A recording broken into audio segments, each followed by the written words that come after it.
Hey, everybody. Welcome to another episode of the Mile High Game Guys board gaming podcast. I'm your host, Adrian. I'm Zach. And I'm Jeff. And we are coming to you back in studio after a week. No, we did. We did it last week before Con. I thought we almost took a week off. We almost took a week off. Because you didn't believe in me. That Zach got a episode out on a Wednesday. Yeah. Which was the original traditional episode release day. Yeah. That is true. Yeah, Tuesdays used to be for editing. Yes. But now we're recording on a Tuesday, weirdly. Yes. Stream does still say it's starting soon. This is true. I guess I could change this one where we're bigger. Probably. And fancier. And the chat is now in the bottom right instead of the upper right. It's a big difference. And you would only know this if you ever watch us live record these episodes on twitch.tv/MHGameGuys. There it is. Plug. All right. So this episode, I'm just going to right off the top, tell you it's going to be a little bit different because we did Mile High Cabin Con this last weekend, which is our own little small private con. Little mountain getaway. It's really Paul's mountain getaway. But. Yeah.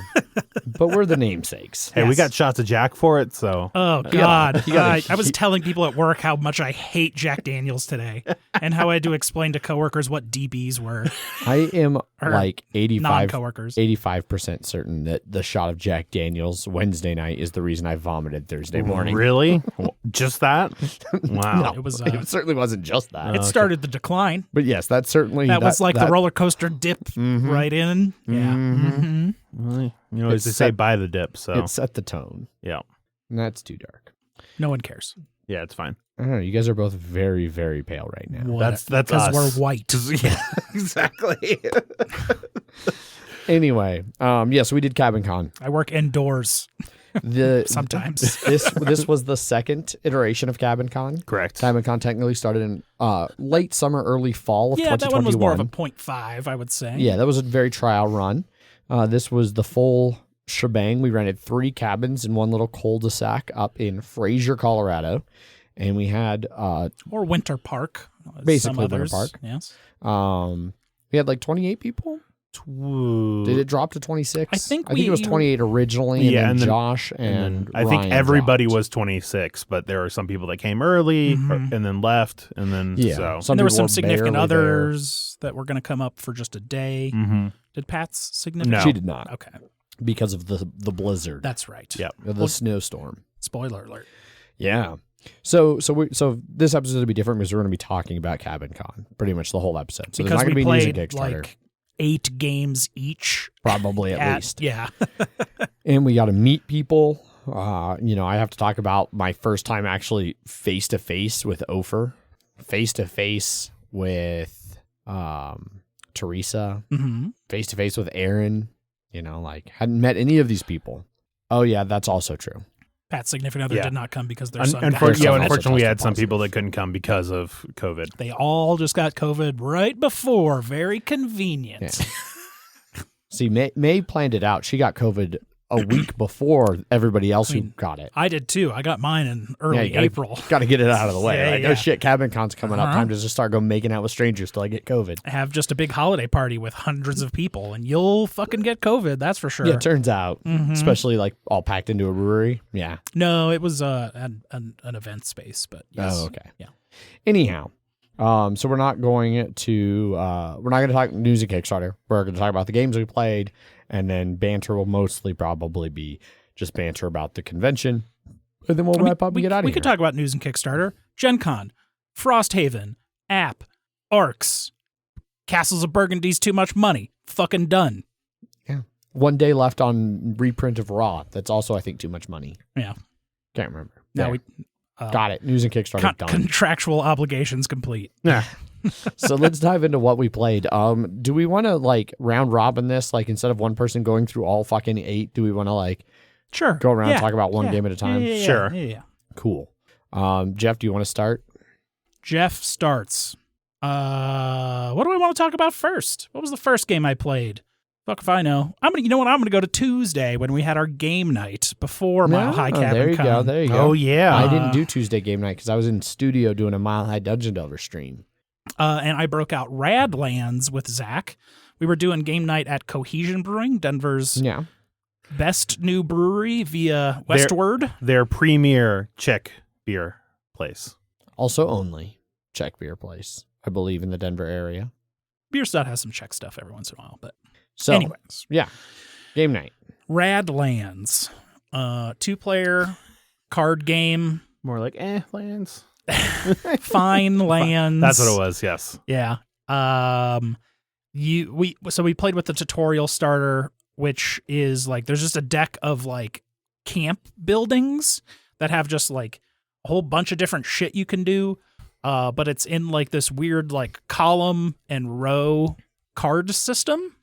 Yes. So as you put cards out in front of these camps, you got to kill the stuff in front of it before you can damage the camp. You tap the camp if it has 1, and then you flip it over if it gets 2 damage, and whoever loses all 3 of their camps first loses. And all the other cards in the game, which are the punks or just other dudes and or events, you will play out with a weird like water system. Everything costs water. You get 3 water a turn. Each of those waters can be used for like different actions or like just paying for your various weird Mad Max-esque characters to be played out in front of you. Sure. And it's a single deck, and you're just like blind drawing off the top of the deck. It's not like there's a trench or anything like that. So you're just drawing and be like, I don't know. I guess I'll hopefully make this work. Okay. The upside about the game is it's not very long, and also everything's really powerful. So you really want to make sure you fuck up those things that are going to fuck you up. But certain things like events, they're on like a timer. So it takes like 3 turns to get to the front. If it has like a little 3, I don't know, fuse on it, I guess. And some stuff is instant and happens immediately. Like I had one that was, it's like deal a damage to every unguarded punk in front of your camps. And then I had another card that made it so all punks will become unguarded even though they have stuff in front of them. And then I just fucking wiped them out because Zach had just played a card that put 3 of them out there. And then he had another combo that was going to come behind that and be like, for every punk you kill, do a damage or some bullshit. Yeah. Yeah. It was fine. It's hard to play without the playmats because everything does have a weird like location that you need them in. Mm-hmm. Including one that, like you said, had a counter. So it was like, yeah, so you're kind of like, but if you don't have anything in front of your camps, you're just sort of like one card length in front of the other to know where your like timer for that event is.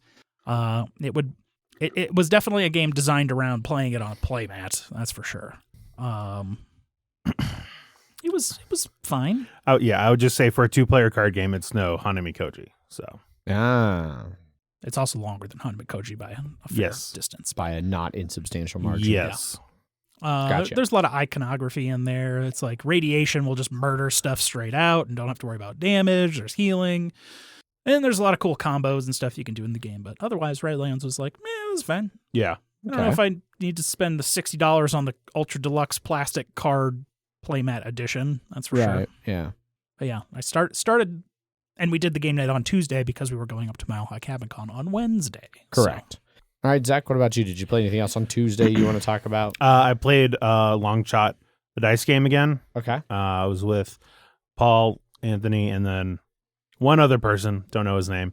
Tried it one more time just to see, and I still had the same problem with it as I did then on my previous ones. Yeah. On this one, though, instead of it being horse 7 that never moved, it was horse 8. Ah. And I stupid horses. Yes. Paul was still fine with it, I think.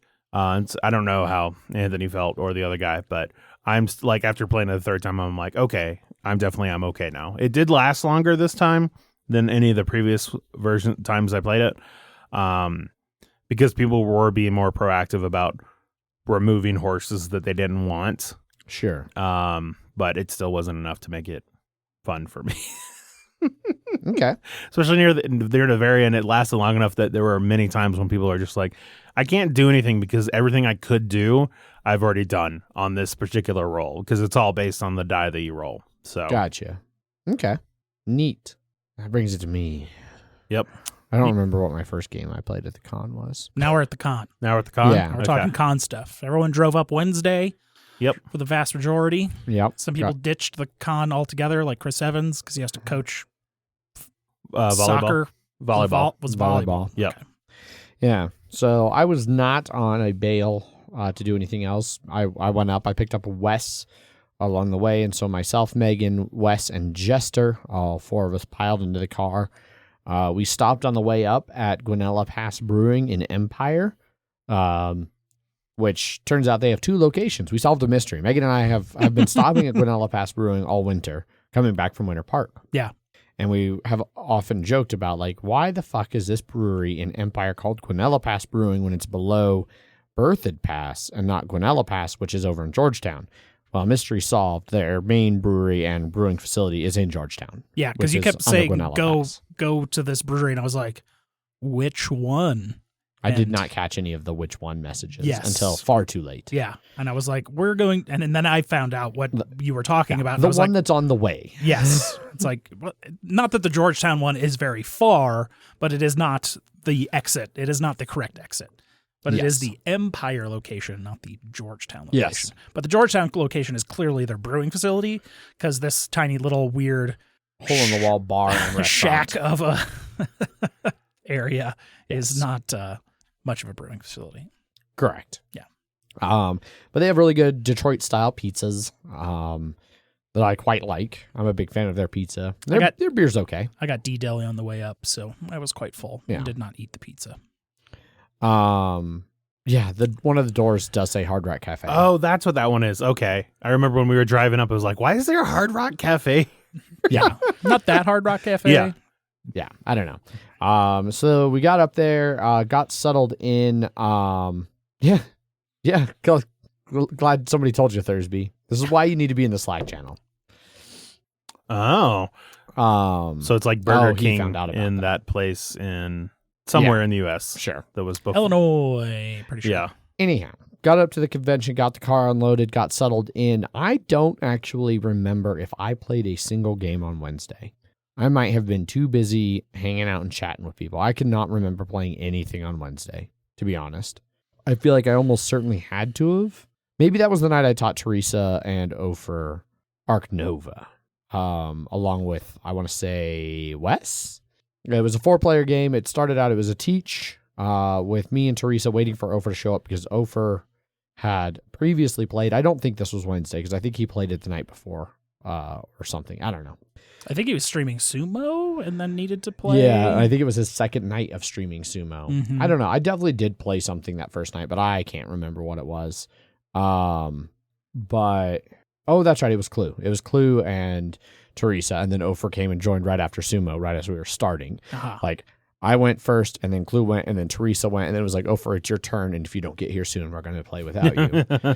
And then he showed up. But this is Thursday.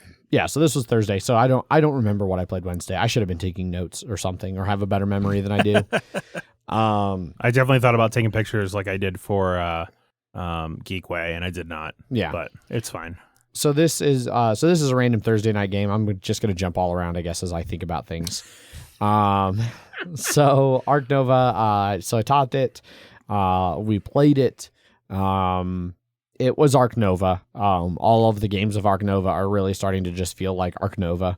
I'm not noticing, like, sometimes in Terraforming Mars, like temperature will go up really quick, or sometimes it'll be oxygen or whatever. Like, there's none of that feeling in this. Like, it's just everybody moving on the same 3 tracks at roughly the same pace. Like, people who are doing good are moving a little bit faster on those tracks. People who are not doing well are moving a little bit slower on those tracks. I ended up winning pretty substantially. I think I might have had almost 40 points. And then other people were vaguely positive to slightly negative. Who was slightly negative? I don't remember.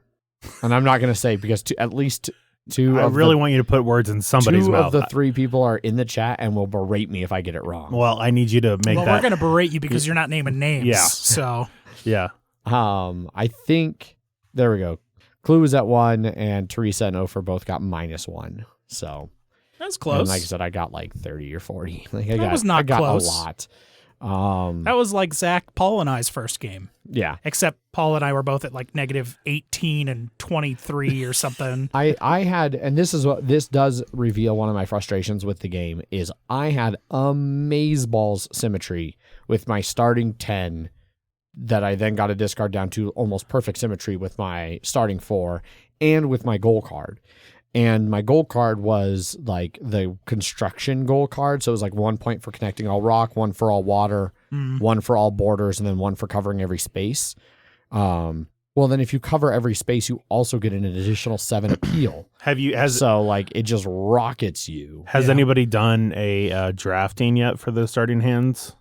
Starting hands, yes. I did drafting. Did you feel like it helped? Minorly. Okay. My problem is that those scorecards are wildly inconsistent in how easy and or difficult they are to achieve. Like that constructor one, I'll take it every time because that's an easy one to get all 4 on. It would be so hard to not like. Yeah. If you're trying to fill your board and can't, then you have fucked up in that game. Whereas some of the other ones, like one of them, to get all 4 victory points on the bonus card, you have to get like 6 cubes up on the projects or whatever, the green cards. And that is so fucking hard. So I think those are just wildly unbalanced. And that's one of my complaints about the game. I have seen some like starter hands that you can make for the game, and you can draft those starter hands. And each starter hand comes with like a conservation project as well. So at least you'll have a hand that goes well towards anything. Yeah, I could see that. And there's like a set of like 4 or 6 that someone made for, so it's on one of the BGG files.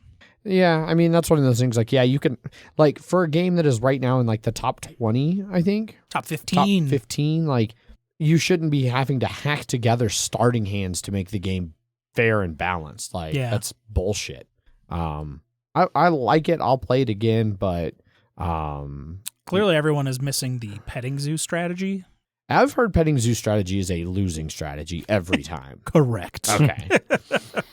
Yes, Allison, Arc Nova. So that's Arc Nova. That was my Thursday play of Arc Nova. And then I'll cycle back around. Jeff, you can talk about your next game. Fuck. I don't know.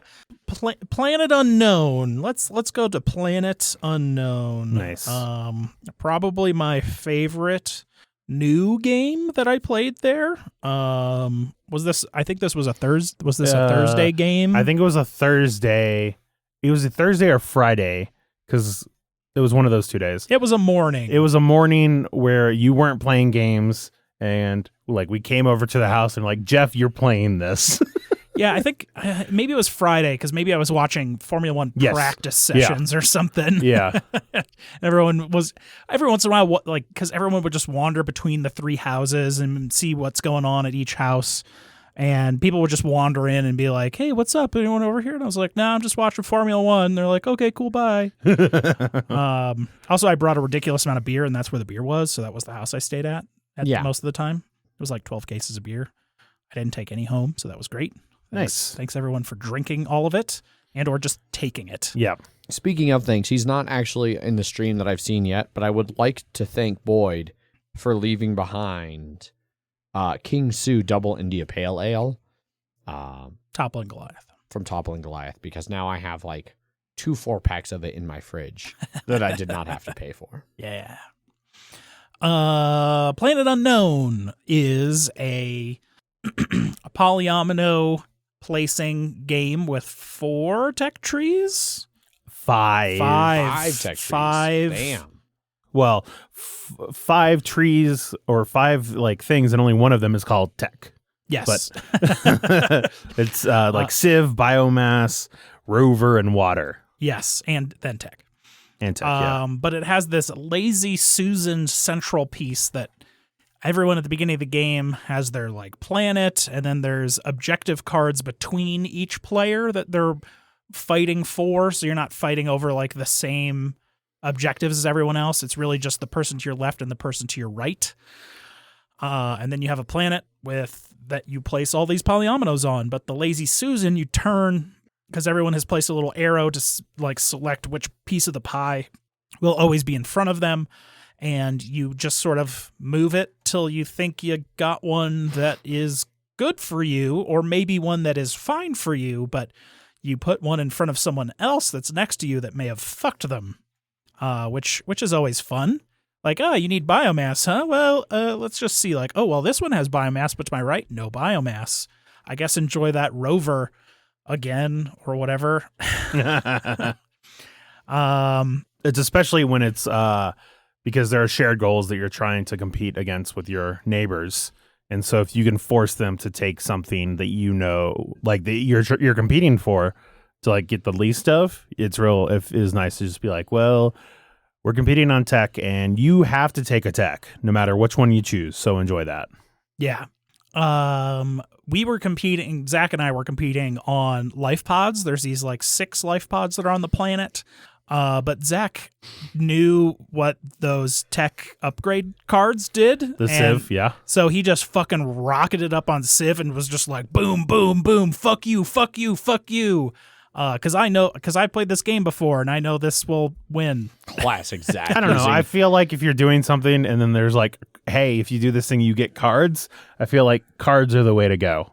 Yeah, it sure was, especially when the cards are like, pick up every fucking life pod on the planet for free. Where I had to like drive around with fucking rovers and pick them up.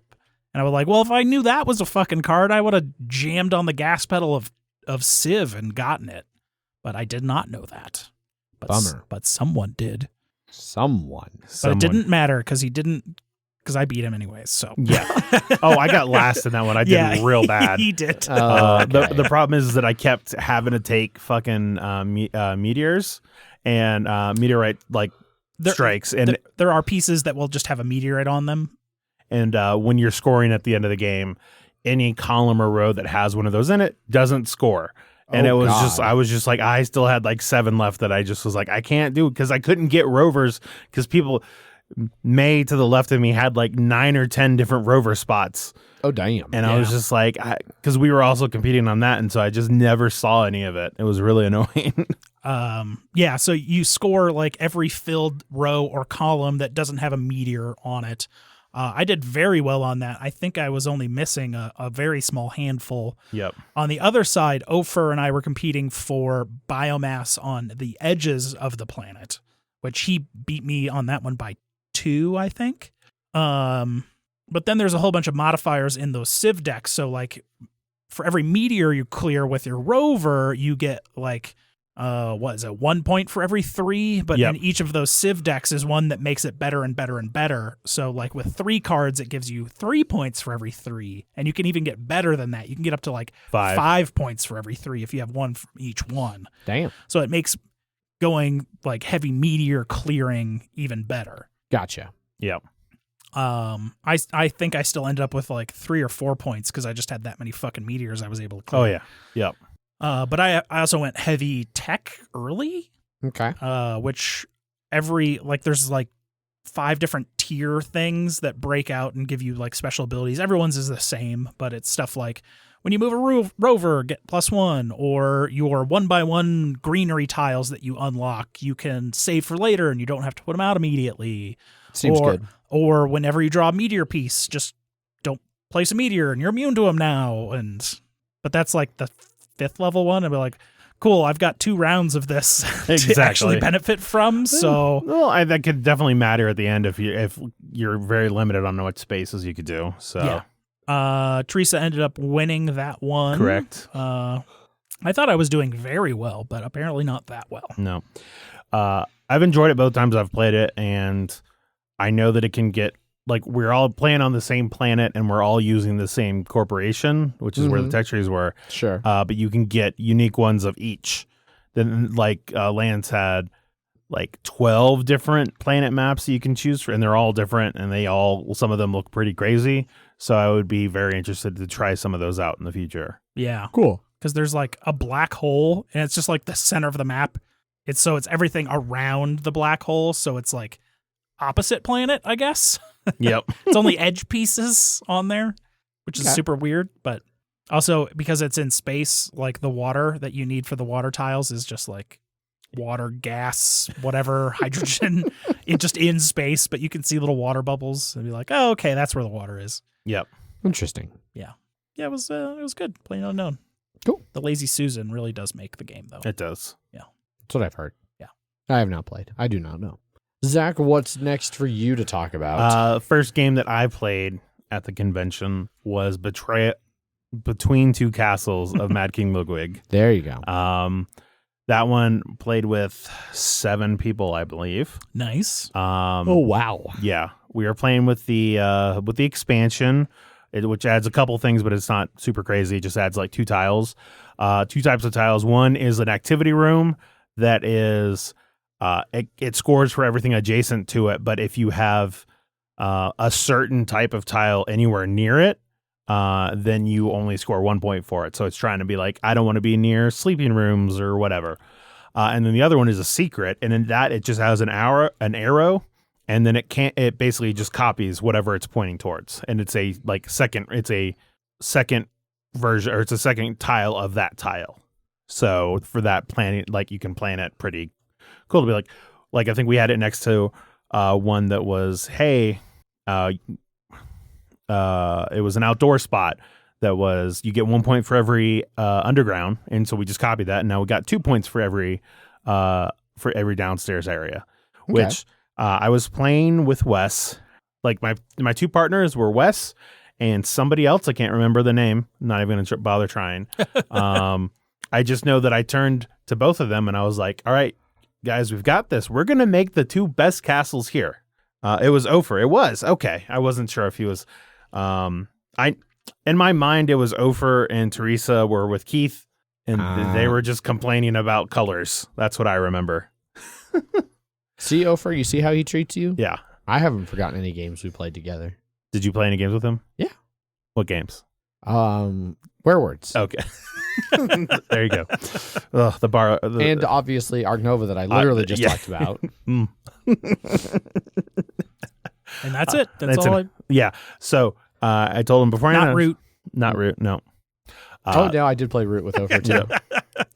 That we were making the 2 best castles, and when the end of the game came, the 2 best castles were 67 and 68, of which those were my 2 castles. So everything was below that, so I won. Nice. And I was just like, it was great. It's my I love the collaborativeness of it, but it still feels really nice when you're like, I only care about these things, and I hope everything else is a burning trash pile. Which it sounds like some of them were. I just know Leander was just like, almost like just shaking his head, just like when he was in the scoring phase, just looking at how bad. Because I think he and Kaiser had the whitest castle I've ever seen in my entire life, and their secret objective points were about getting rooms above the 3rd level. Chat is just all wide castle. Yeah, exactly. But no, it's still one of my favorite games, and it still is a great game for that many people. Yeah, it's great. I haven't played it in a while. I do really like it. Next up for me, I did remember what I played on Wednesday, so I'm going to go back in time to Wednesday. Like I said, I'm just going to jump all over the place. The only thing I played on Wednesday that I can remember, and I might have played more, I don't know. I do remember Megan and I taught Allison and Clue Cascadia. I think it might have just been Allison. It might not have been Clue. I don't know. See, I can't remember who I play games with. But I taught a 4-player game of Cascadia. It was good. It was fine. It's Cascadia. I really like Cascadia. A Spiel DR nominee. Yes. That was also announced. Yep. Indeed. So there's the rest of your news. Fuck off. Way to work it in, Jeff. Yeah. Yeah, Cascadia. Oh, yeah. So I taught Clue, and then Clue later taught Allison. Yeah. So I do feel like it was a 4-player game, but I don't remember who else it was. Doesn't matter. But it was fine. It's good. It's Cascadia. You just use person A, person B. That's fine. Yeah. So that's all I got to say about Cascadia. I also played Cascadia. Do you have anything you want to say about Cascadia? I lost Cascadia. I did not I was with win either. May, I think Megan won. Kaiser, myself, and Ofer, I want to say. Okay. Yeah, I taught it. Sure. I lost. There you go. Yep. Zach? Was that is that your mention of a game, Jeff? It Or you is. just Sure. okay? It is now. Yeah, Yep. yeah. Okay. Got to keep this cycle swirling. We had, Sure, we, had, yeah. we had 2 copies of Cascadia, mine and Adrian's. Yeah, Yeah. there were a And they lot were of played. instances of 2 games being played at the same time. Also, multiple instances of Adrian and I bringing the same games, like Ark Nova.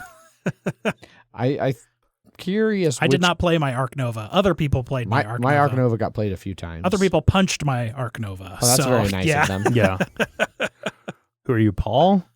I mean, free labor, right? Yes. All right. Well, I'm just gonna move to another game. I played an Exit with Kaiser and Wes. Oh yes. And Pat joined us too. At least partially because he wanted to see what actual legitimate people like playing that game looked like, because apparently the people that he's played a couple Exit with, they're like just like staring at stuff and everybody's like super quiet and it seems like a real bummer of a time. Yeah. And you're just like, hand me the scissors. No, I expressly gave the scissors to somebody else. So this one was called Cemetery of the Night. Okay. It's with a K, Okay. but it was Okay, all right. also took place during the night. Double entendre. Yeah. Yes. And it was a pretty good one. It was the first time I had seen on the insert. That's He exactly said right. Cemetery of the Night with a K. Yeah. It's Kemetary, right? Cemetery of the Night. Yeah. No, that tracks. But there was It's almost like an episode name. yeah, no, it's 100% what it's going to be. Yeah. Thanks, Wes. You'll get your check in the mail. Yeah. It'll cost you more gas to drive to the bank to cash it, but Yes. Yeah. They'll be like, I didn't know you can make a check for a hay penny. So it was the first instance I'd seen on the insert, like the actual insert itself, saying like, don't touch this until you're told to, sort of thing. I don't know if that's just a thing they add now, or if it was because if this one used it super specially or not. Like, and it was like, don't fuck with this unless you're actually told to, because you're gonna really mess up a thing later on. It was a pretty standard one. It, at the very least, you didn't have to. It wasn't like one clue at a time.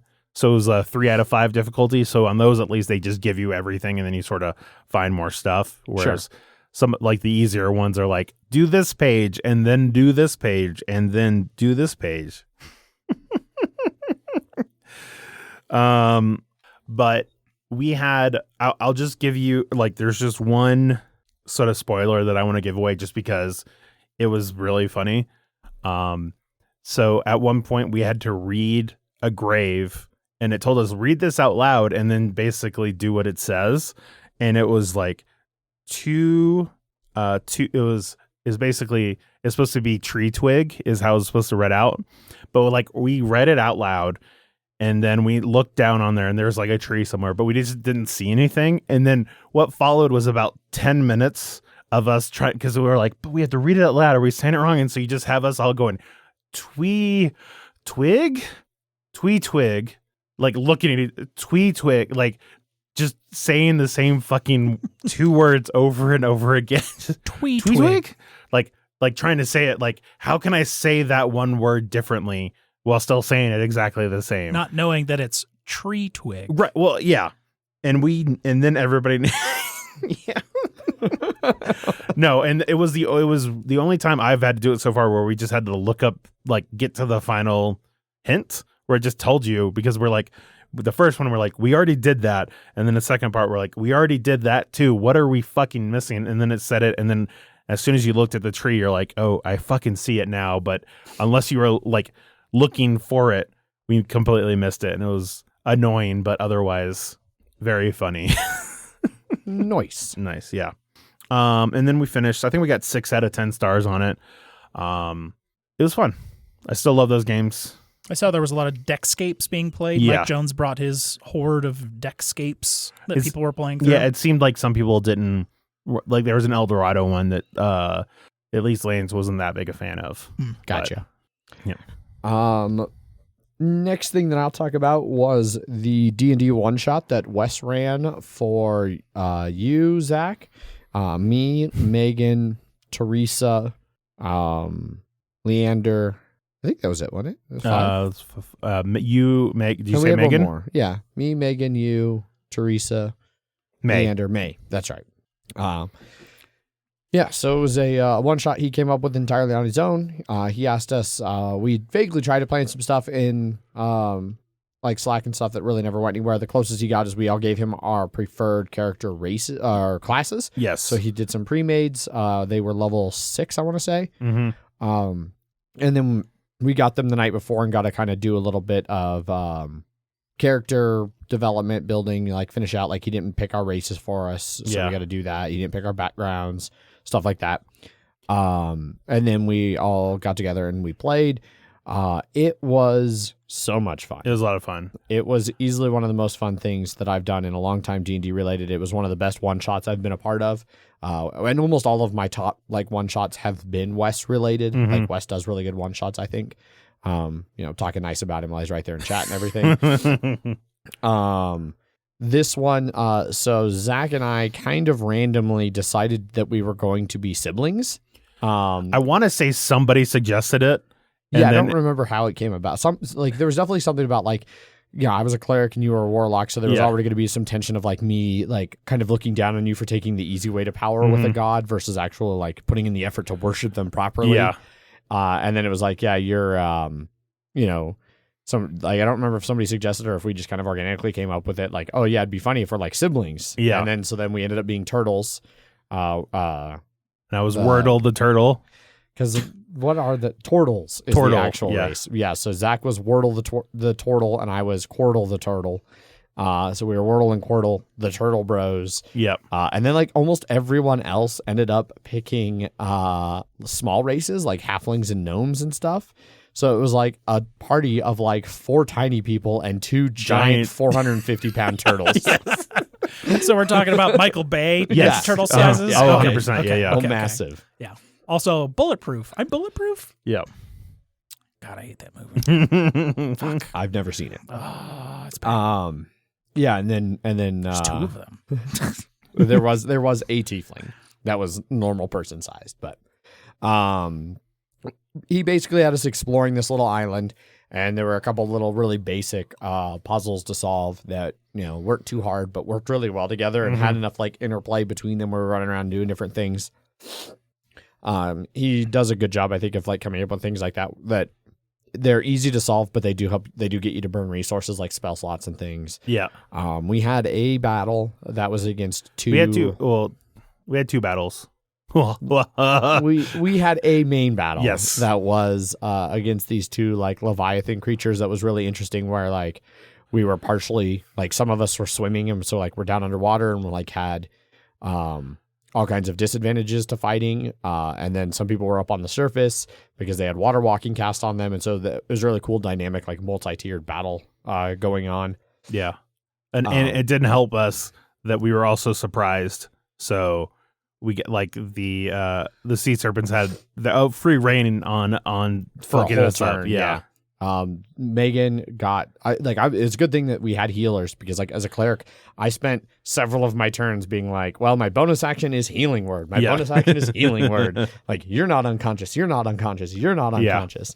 But it was a great fight, really cool dynamic battle. And then we had one other like minor fight where we were trying to do something, and Zach became bewitched and was seeing weird ghostly dragon faces swarming in front of him, and he was attacking them, but really it was his friends. What was really funny is that it was a charisma roll, which my character was really good at, and so who was with me? Was it you? Yeah, so there were 3 of us that went up initially, or no, it was just us. It was just the 2 of us that went up initially. And so yeah, we got up there, and then I somehow succeeded. Yeah, he somehow made the roll. I didn't, and so then I immediately just started fucking him up. Yeah, and then how bad my roll was to get bewitched or whatever you want to call it. My rolls once I became that were fucking killer. I was he crit master. Yeah. Like I had like nearly a 19 AC, and he kept hitting it like every fucking time. Yeah. And it was great because the way West like described it, like we were in this like weird shadowy realm thing fighting each other, and then everybody else was like standing on the shore like, why are they fighting? Like it looked like we were just standing in the middle of the air like fighting each other. Yeah. And then I just turned at him and just throwing Eldritch Blast. Yeah. And then like somebody else came out there and they got bewitched, so they both attacked me, and everybody's like, why is everybody attacking Quirtle? Yeah. And then the other person, I think it was Megan's character, attacked Zach. And like so it's like this like trifecta of people, and I'm like, peace, I'm out. And I just left. And then eventually Zach kind of like stumbled off. Well, after fighting everybody off and the multiple attempts of them to try and Megan hit me once, but nobody else hit me, and like some people tried shooting arrows at me and I was dodging them. Leander had a giant wind like tunnel appear. You kept making amazing strength saves. I was standing so firm and all that until everybody 450-pound turtle, man. Yeah, and sturdy as a rock. And then once everybody finally was just like, we should just leave and let him work, tire himself. Yeah, tire himself out. Then once I just sort of stood there for a second, and then I just walked off to the side, and then I was just like, oh, I'm fine now.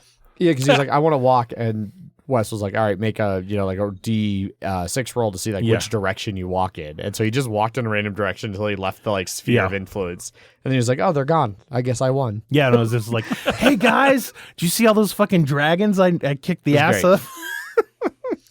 Well, then there was also the Dragonkins that were like they were looting stuff from the well. Oh yeah, that also barely counts. Yes, there were some guys who looting gems to try and like, I don't know, they were special gems for the dragon, and we snuck up and got surprise on them, and I cast like lightning strike, which like makes a big storm cloud, and then I can do a lightning bolt that hurts like everything within 5 feet of it.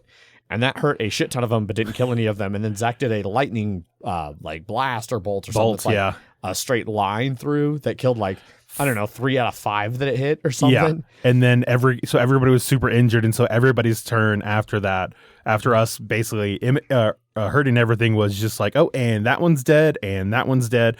And one of them was pulling their friend out of the well. And so we killed that one. And so that one fell into the well. And then it was Leander's character just like arc through a spear up, and it went straight into the well and killed the guy down the bottom of the well. He was just looking up and just got fucking chunked in the face. Yeah, after the first surprise round, they were all dead. Alive. Everyone was dead. One round of combat.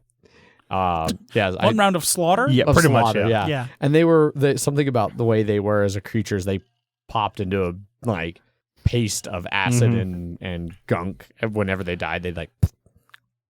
But we were all just like 30 feet away from it, so it didn't matter. It was amazing. Not like this. Not like this, exactly. So ultimately, we kind of solved the mystery, and we got up to the main dragon horde, and there was a puzzle there, like of a sword in an egg, this like special egg. And we pulled the sword out, and then it was like a sentient sword that was like talking to us. Well, it was talking to whoever had it. And that's where we kind of had to call it, because it was like lunchtime, and it already ran for like 5 hours.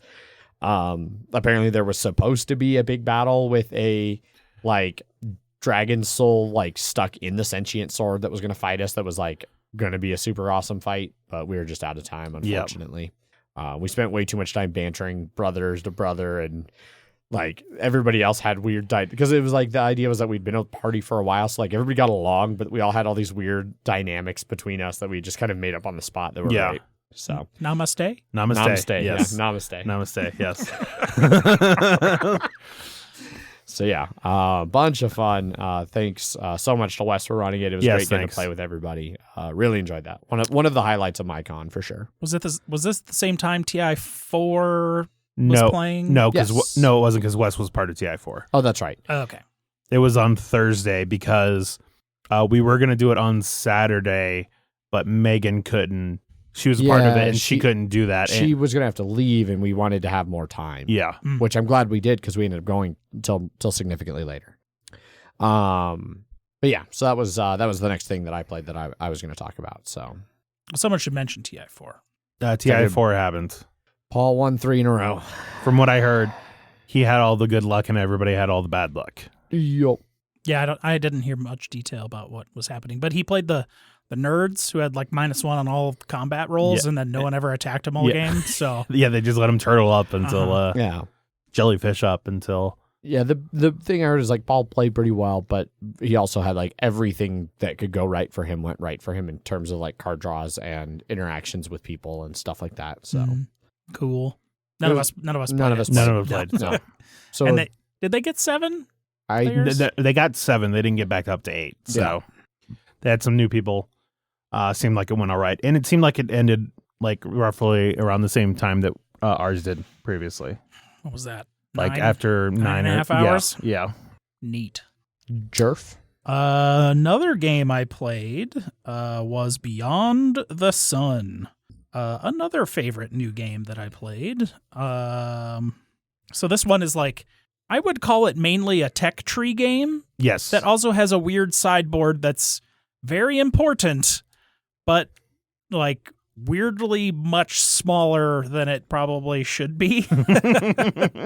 So it's like a space colonization area control kind of game with resource management, but also like a huge board that is literally just a tech tree that you build. So there's tier 1, 2, 3, and 4 techs.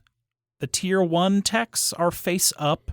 I don't remember if they are random. I would assume they are. Yeah, I don't think there's like a ton of extra tier 1s, but basically they're your green, red, blue, yellow of various like green does shit like resources. So like it's military, economic, science, colonization stuff is like yellow because you're trying to like colonize the solar or the galaxy, and there's this sideboard where it's like Earth and all these lines to make you go to these other colony spots, and you need ships, and the ships have different power levels, and you use your like hex cylinder to go to this weirdly way too small and like not centered up in any way, shape, or form action area.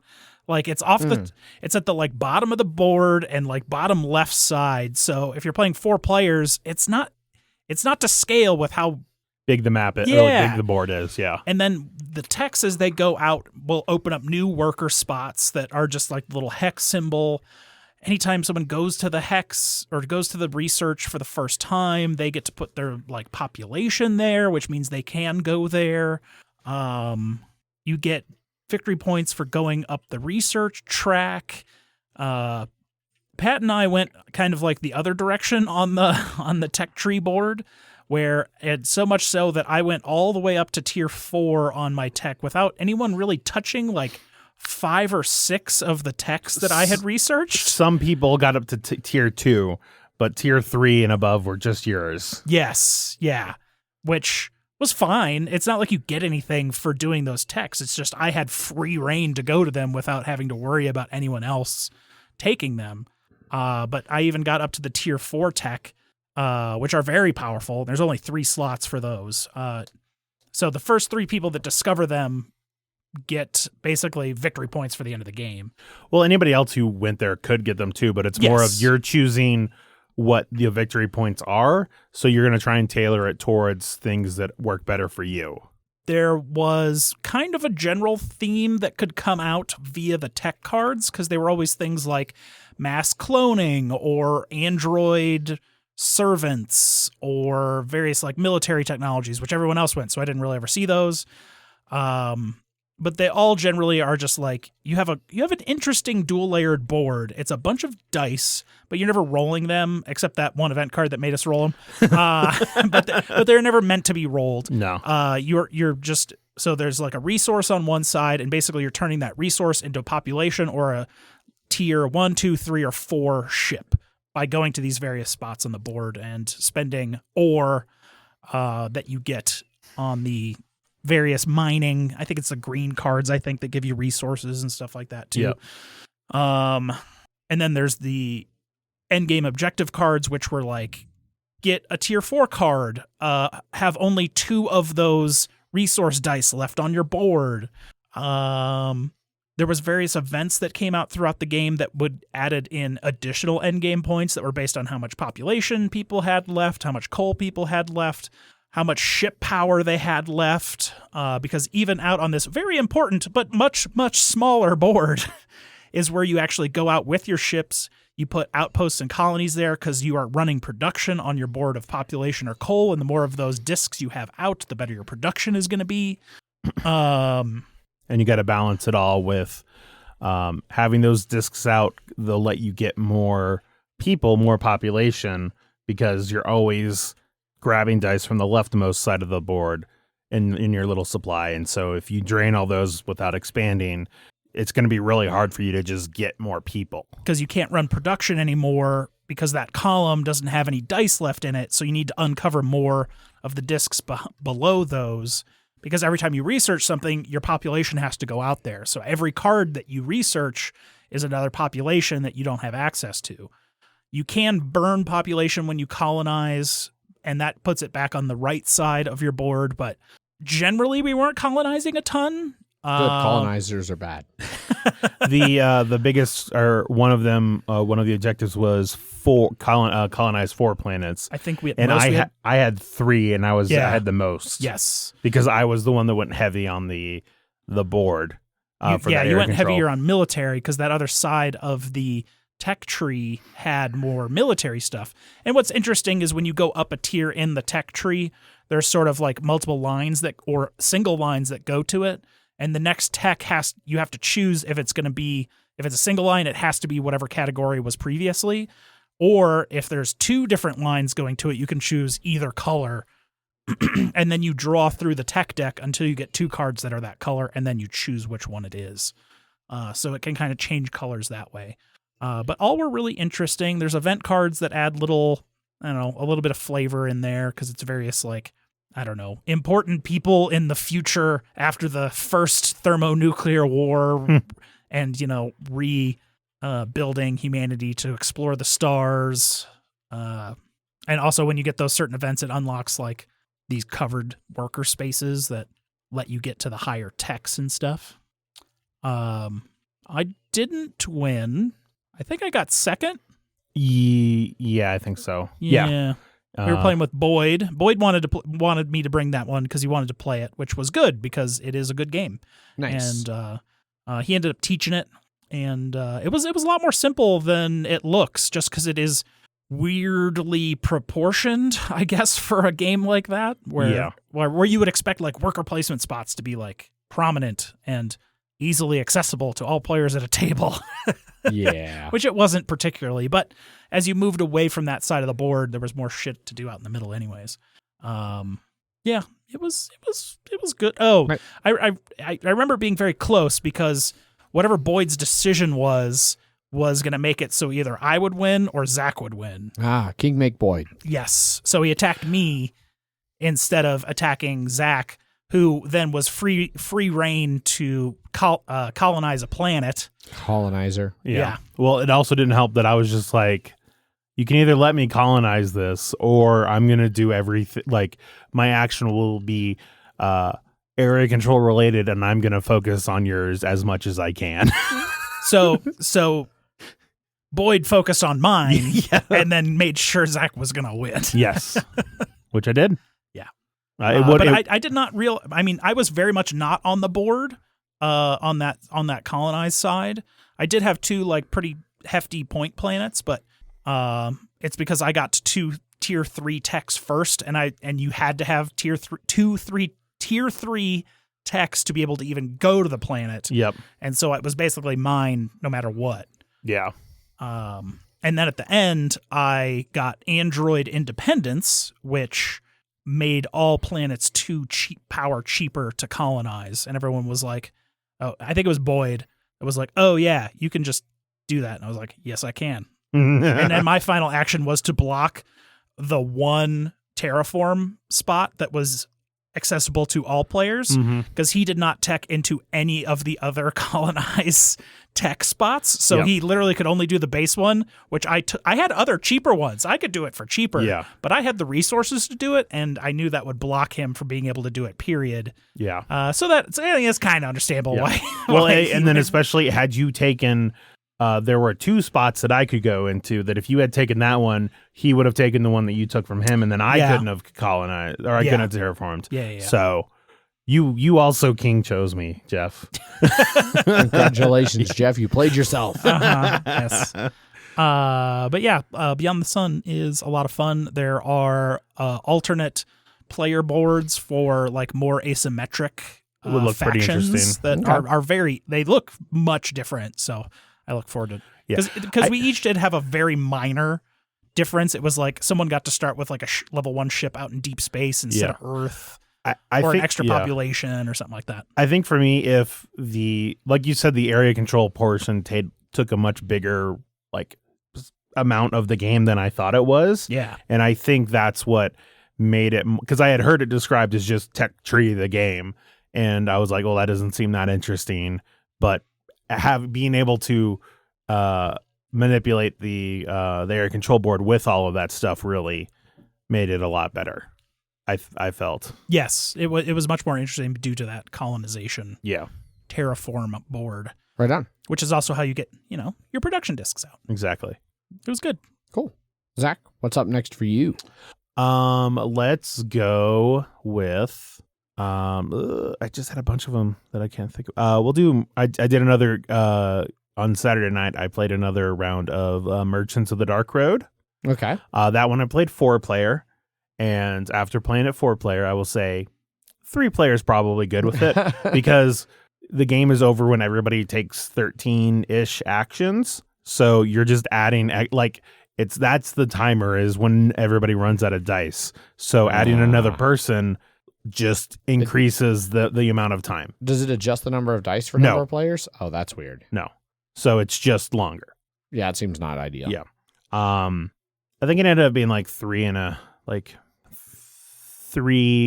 somewhere between 3 and 3.5 hours, more towards just 3 hours, but it did feel long. It was still fun. I still enjoyed it. Kaiser ended up getting like a 1-point victory over on me because I was doing a lot of prestige. I wasn't keeping a good track of my money, and I thought I had a lot more than I did. So when I scored, when we were doing the final prestige scores, I was like, oh, I have like 51. And then I looked in my pouch and I was like, oh, I only have like 39 money. And so I could have done a better job balancing those out and I would have won easily. Okay. But it was a lot of... But those components look great. Components look great. It was people were coming up and just being like, oh man, this looks amazing. This looks amazing. It's just like, yeah. Mm-hmm. Spared no expense. Spared no expense. That's why I bought 3 copies. Yeah. That's why you were shipped 3 copies. 3 copies of the game. Yes. What have you decided what you're going to do with the extra Not copies? yet. I might see if Wes wants that other one because he was... So that's one of 3. No, it's technically... It's like 2.5. Yeah, it was an extra full deluxe with ultra deluxe stuff in it. So Gotcha. cool. All right. Yeah, that's what I got. Cool. While you were doing that, I played another role-playing game. Leander also had a copy of Alice is Missing, which you had gotten me for Christmas, I think. Yeah. And I'd been wanting to play. So Leander kind of ran it. It's really GM-less beyond the like initial setup and explanation. Mm-hmm. So we explained the game, and then it was myself, Teresa, Wes, and Allison and Leander were the five players for it. And basically the premise of this game is it's a role-playing game that is done completely silently. So you only play with your phones. So like during the setup, you are supposed to, Wes, change the names of every of the contacts in your phone to their character names. So when you get a text, it's not a text from Wes, it's a text from Wes's character. And then the basic setting of the game is that one of you are a kid who had moved away and has moved home. just as one of your friends has gone missing. So like the 5 players are part of a friend group and then now the sixth person is missing. And so you're trying to solve it. And there's a YouTube video for it that basically is a timer with some music. And every 10-minute beat, there's a card that you reveal or that you like flip and like read, and everybody gets dealt a selection of them. So like one person might be the 90-minute card, one person might be the 50-minute card, so on. And it'll tell you a little bit about what to do. And so you're like revealing suspects off of one deck and locations off another deck. And then just kind of narratively telling a story about them, like, and you're supposed to all be texting each other. So you can do one-on-one text with other players, or like there's a big main group chat, and stuff like that. And so, I felt like at least in the beginning, I heard you guys talking a lot down there. That was a lot of like setting up and like story building. Like you draw off 5 or the number of players, which we were playing with 5 as the max. That many possible suspects and possible locations, and we come up with a second of like why we think those 5 people would be suspects and like why those 5 locations were special to us, and then those get shuffled up and put on top of the deck, so they'll always be the first ones to come out after we've established some of that story. Then there's a part where we establish relationships to each other, so like each character card has like 2 relationships. Like one of them might be like, you know, Alice forgave you, but I haven't forgiven you yet. You know, and so then like there's a little bit of talking about like who you're going to assign that relationship to and what maybe it was that they were forgiven for or not forgiven for. So there's about the game says about an hour of setup and then 90 minutes of play. Gotcha. So it's about an hour or 2.5 hours of like full experience. I think we got closer to 3 and 3 because we did kind of break for lunch in the middle or dinner in the middle, which kind of messed up the timing a little bit. But once we started playing, like, man, I was a little concerned, because sometimes like being on cell phones, like kind of separates you from stuff. For some reason, like sitting in a dark, like room, like texting like that, it actually weirdly made it seem more real. Like you didn't have to worry about people trying to do voices and then like the silly, like, you know, oh, that voice is silly. Ha ha ha. Or like slipping in and out or any of that. Did it tell you to like turn up your phone so people could hear text, or no. Okay, all right. No, and in fact, I don't think anybody had volume on for their phones. Right. Okay. So that wasn't really a part of it. The one downside was Allison's phone was having connection issues. So like 2 different times we had to pause the timer also because like she just stopped getting any of the group messages, and her messages to the group chat weren't sending. And like at one point she even went and got Clue's phone, so we had to like add a new contact for Clue's phone that was the same character as Allison's, so that like if either one of them messaged, it was like the same character. So that was a little sad. It also, but it like we were able to kind of just work it in. Like we just like the character Allison had played was like the kind of like poor kid. So it's just like, it's Evan with a shitty phone again. Hey, Evan, get a new phone. Yeah. My phone would do that every once in a while. He sent 5. You only get 5 messages a month on that plan. Yeah. But it was really, really good. It was just part of the narrative that like that family was dysfunctional. Like, I mean, all 5 of us had dysfunctional families. Gotcha. Which was kind of why we were all like good friends. Like that was the thing that gave us all a little bit of bonding, is that we all hated, like our parents all sucked. So it's cool. A lot of the setup for the game, like those cards of the 10-minute timer cards, there's like 4 or 5 of each number. So like if you play it again, it will be very different. Narratively play out a little bit different about like what specifically is going on. And then there was just a ton of different interaction, just from players role playing stuff. Like Wes did a really great thing where like one of the characters, Teresa's character, like got knocked unconscious briefly for smoke inhalation, like investigating a building that was on fire. And like Wes went to like, he was originally going to message Leander's character and be like, oh man, yeah, Teresa's character's being like so soft, it's just a little smoke inhalation. He was like, you know what, it'd be funnier if I messaged the wrong person. And so he sent that to Teresa, like, hey, Teresa's character is being such a like, it's so being so soft or whatever, like it's just a little smoke inhalation, like NBD. And it was like, oh, Teresa, sorry, wrong chat. And things like that. So it was really, really good. super enjoyed that. Really glad I got to play it. It's a shame that one does not seem like it would work at all for any sort of stream. No, unfortunately, it would. Like the only way I could, I can't even imagine a way to do it for stream. Not without like significant investment in like some kind of. We can somehow mirror everybody's phones on there. Exactly, like, and that would be really hard. But it was. I agree with like Teresa in the chat. Like it felt very intimate. Like the entire experience. I was really kind of surprised by that. And it has the same mechanic as like 10 Candles. Like at the beginning of 10 Candles, you record each person's like final message into like a recorder. Like, hey, lights are going out. We're going to head out and search for survivor stuff.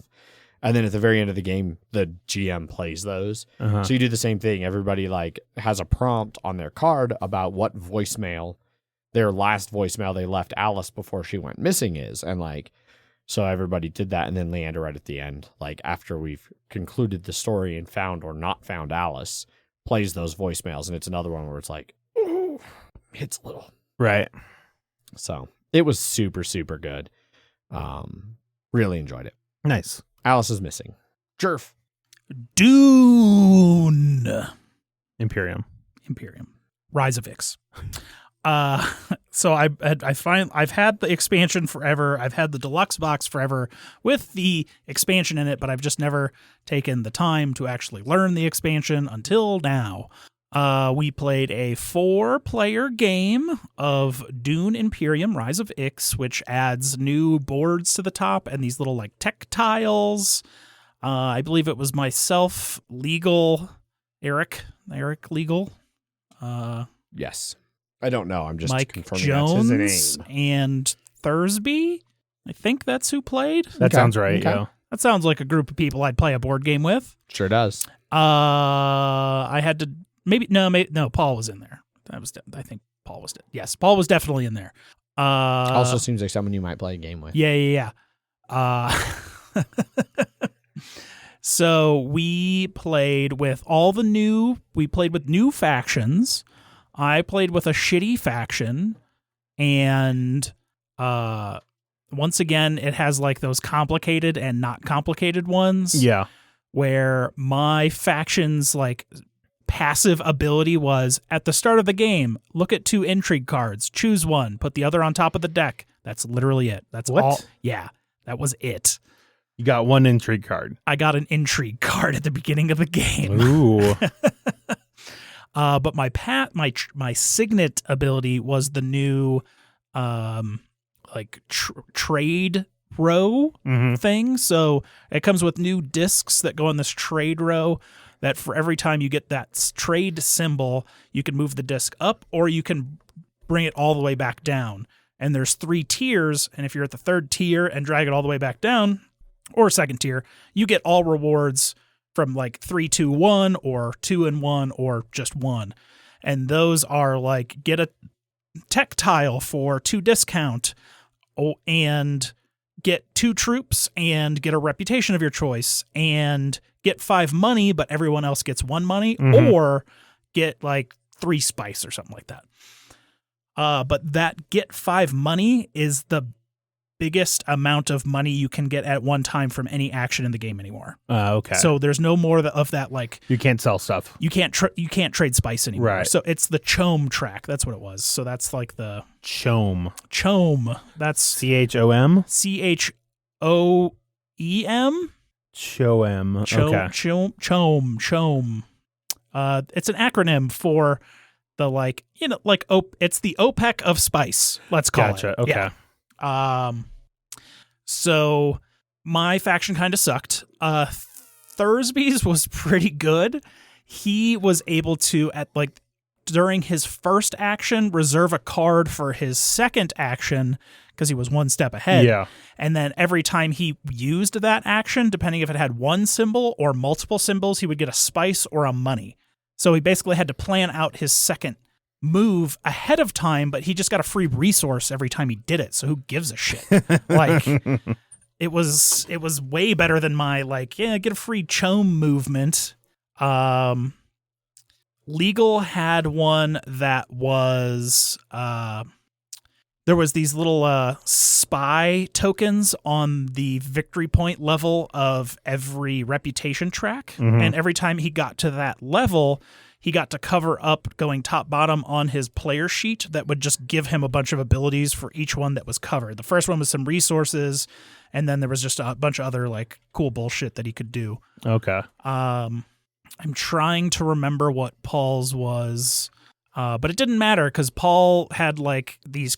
So the tech tiles in the game, you have 3 different selections of stacks of 6, and you go up to that track and you just pay a certain amount of spice for them depending on what it is. They all have the spice cost on them. I think we saw as high as 8, goes as low as 2. You have an action to put like a troop up there to make like a -1 cost at like it's a negotiator. Right. So you can spend that to make it 1 cheaper. Or you can go to the chum track to the top, and that makes it 2 cheaper. Gotcha. Paul got like a really good fucking combo. It was like for every action card during the reveal phase that had a sword on it that would give you power, it gets +1. So if he has like 5 cards with a 1 sword on him, woo, whatever, it's 5 power, but now it's 10 power. And then he had another one that was like, as long as you have a high council seat, that's the one where you put your disc on there and it gives you a permanent 2 persuasion to buy cards at the end of every round. He just gets an extra 4 power. So he's getting a minimum of like 4 free power every Fuck that. conflict. Yeah, that seems ridiculous. It was absolutely ridiculous. He would have 1 troop in the fucking fight and have like 16 fucking power. For it. So he could do other stuff and just not worry about the conflict because he was going to be competitive in any way he did it. Another new thing are the Dreadnoughts. The Dreadnoughts are like a power, something that Paul never did. Oh, that's now that I remember. His faction ability is his Dreadnoughts are worth 4 power and not 3 power. And then he didn't build a single Dreadnought all game. Sounds like Paul. Classic Paul. Yeah. But that's another way to spend money in the game is to get your 2 Dreadnoughts out there. The nice thing about the Dreadnoughts is if they go into the conflict, they don't go back to your supply, they go back to your garrison. Ooh. They do also have the option of, if you win the conflict, to take over any conflict space where your flags would go. And then that for that next round, that Dreadnought would count as you having a flag there. That would be that's a dumb, stupid, idiot plan because it's worth 3 power and you can use it every conflict to be able to, if someone or yourself goes to that space, get 1 money or 1 spice. That is definitely not worth 3 power in the conflict every round. So I think that's stupid, but it makes those control areas at least a little more interesting. So I don't know. I think it was absolutely the closest game of that I have ever played. Okay, So cool. Thursby had an option in the last conflict to either take out one of Paul's, which, as we all knew, was he has 1 dude there and gets like 17 fucking power just off cards. So he could have taken Paul out, or he could have taken out one of mine. He basically got to choose. He did end. Paul was in first with the most victory points. I was pretty far behind. But I also had a tech that gave me a victory point for every reputation track that I hadn't gotten at least the like second reputation or gotten that first victory point spot on. So it was basically like, don't worry about getting that minimum rep because this tech is going to give you those victory points for you anyways. Do you know what I mean? Yeah. Yeah. There's kind that. of. If you have 1 or 0 in that reputation, it gives you the victory point for it. But if you have all rep, you can just pay 3 spice and discard it for a victory point. So it's technically a bonus victory point if you get all the rep, or you could just not worry about it and get the victory points anyways, which is what I did. I had early on stolen an intrigue card out of Paul's hand because he had 4 or more. And it was very much of a stare down of me and Thursby while Paul was taking his turn. And I was like, he plays this up like I was like sighing and be like, oh, Paul, just take your turn already. I literally did not do any of that.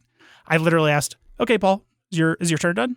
And then I played. I went to Ben and Gesserit, and I was like, Paul, I get a card out of her. He's like, oh, wait, I forgot to do. And I was like, I asked if your turn was done. I took my turn. Give me one of those fucking cards. He was not very happy about it. It's not like I was pressing him for his fucking turn to end. And I took his fucking endgame victory point card. Nice. Oh my god. which was like have 3 or more tech cards at the end of the game and get a victory point. And I was like, all right, yeah, I'll take that. That's for sure. At the end of the game, it was then down to that final combat. I think Thursby was at like 18 and I was at like 17. So if he hadn't chosen my troop to get taken out of there, I would have gotten first place. So instead, Thursby got first place. Another Kingmake went against you, huh? Yeah. And then I got a bunch of victory points, but basically he could have made 2 different decisions that would have made possibly 3 different winners happen in some variety. Because Paul, if he had chosen Paul's, I would have won the combat, and then Paul would have not been able to be like, I destroy 3 of my own troops out of the conflict and get a victory point. So that was another victory point that he got. So in that way, him choosing me put himself first, Paul second, me third. But if he had chosen me, I would have gotten first, Paul maybe second, Thursby third. Legal was fourth in all of these scenarios. I've never played a game with Legal where he's lost. I want to be a part of that at some point. Yeah. I also ran into like a bunch of times where I had like 8 buy power and I couldn't buy the free victory point card. Oh, yeah. Which Thursby Bummer. had at least 2 of those. He had like a tech that was like, if you have 6 or more buy power in your hand, you can discard, and basically he was just getting 9 every fucking round. So he was getting a victory point a round on top of that. So yeah, Rise of Ix changed the game enough to where I don't want to play it without Rise of Ix anymore. That's good to know. Because just that trade, spice trade to just get a fuckload of money, this like cuts all that money generation out and makes money actually like valuable. Also Thursby won without ever getting his 3rd fucking worker. Nice. Okay. Yeah, that's how broken his fucking faction was. He didn't even fucking need... Well, if you just get a resource every fucking time, you don't need the other guy to go get resources. No, like, yeah, he won the game with only 2 fucking workers, which I thought was absolutely insane. Yeah. Interesting. Very interesting. He had a good combo of tech cards. Those tech cards are super cool. For them. Zach, what's up next for you? Next up is Now Boarding. I played that with 5 people, me included. Well, because I wouldn't try and play 6. I don't think it plays 6. I know. That's what I mean. So another cooperative, it's cooperative game, real time elements into it, at least. Yeah, like alternates. Yeah. And this one I played with, it was May, Aaron, Matt, and then somebody else. Can't remember. Again, it's probably over then, if I couldn't remember who it was. Yeah. I vaguely remember hearing that the game basically went down to just enough strikes to win. Leander was the other one. It was Leander. That's what it was. Yes. So it's definitely one of my favorites, but it also has that weird thing of like, it always feels really real tight at the end. That's one of the things I love about it. But it's like, I haven't lost that game yet. I've lost it before, but it's very infrequent. Yes. We weren't playing with the VIPs, so I'm sure that would help.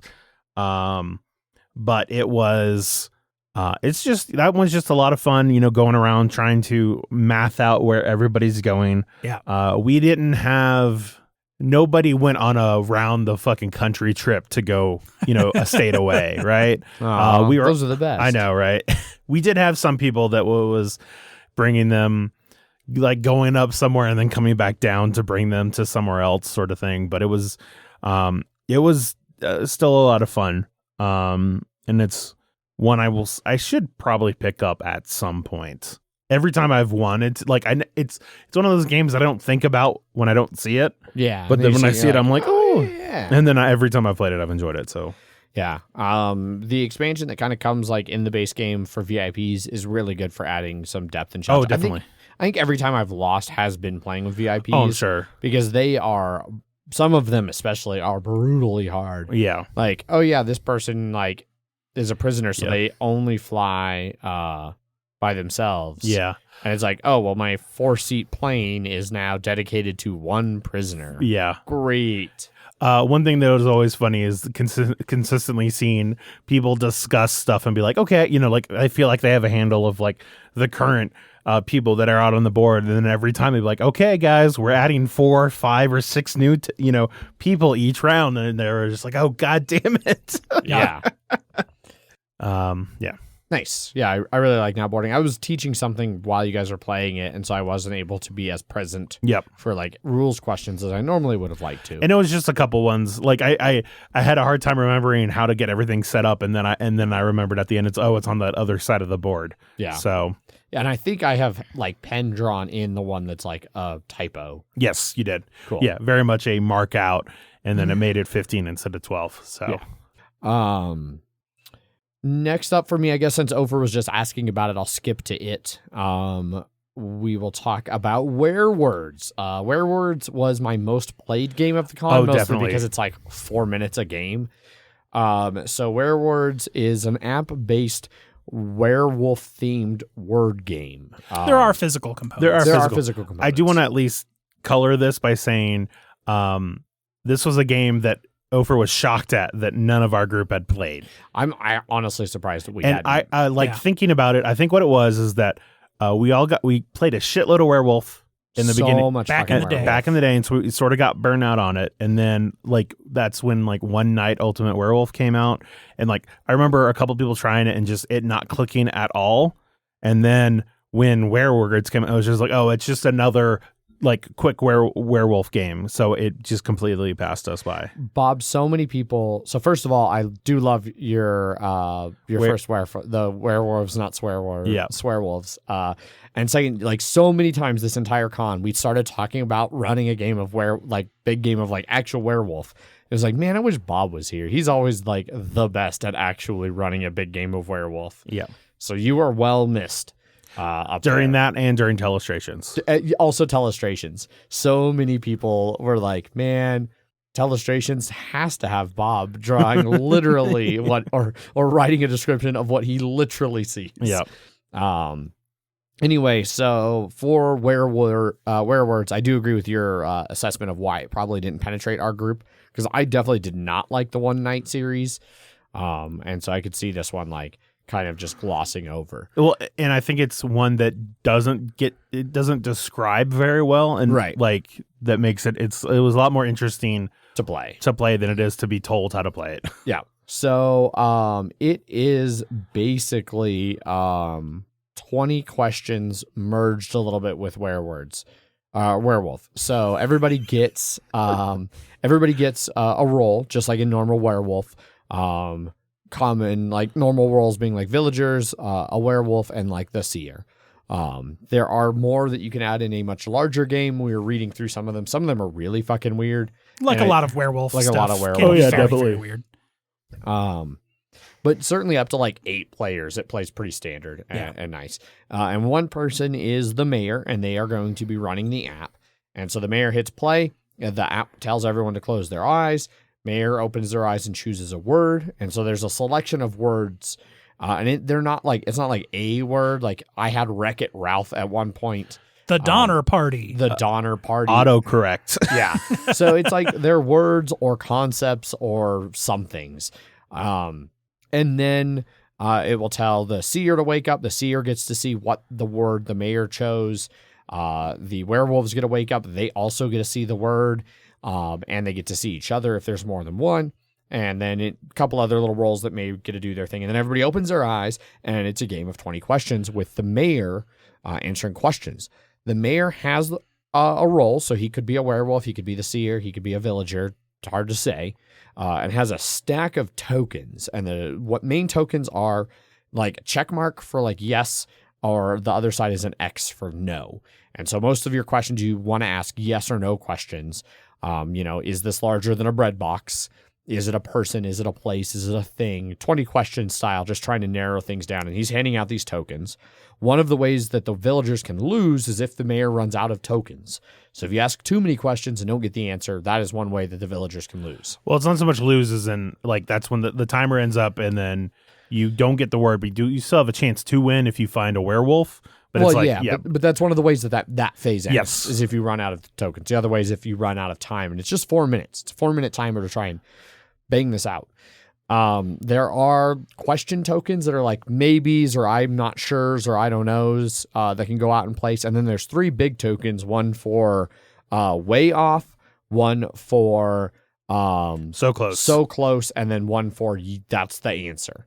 And so you're trying to just guess it as the villagers. The werewolves are trying to lead the villagers away from the word. The seer's trying to lead them to the word. And then at some point, whether they guess the word, if the villagers get the word, the werewolves have a chance to identify the seer and kill them to steal the win.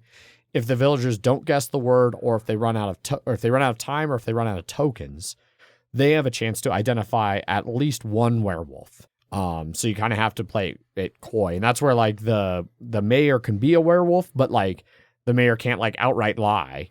Because, like, if the mayor outright lied a bunch, and then, like, at the end of the game, they're like, okay, well, we lost, and then it shows you the word, and they're like, oh, wait, you lied about a dozen things, werewolf, and then they win. What you do is you actually feign incompetence Yes. to cover up yours, because when we were playing here after the con, the word was shilling, and but I was a werewolf, and I was the mayor, and I was trying to figure out how to they started guessing object, is it metal, whatever, and then someone said, is it a tool?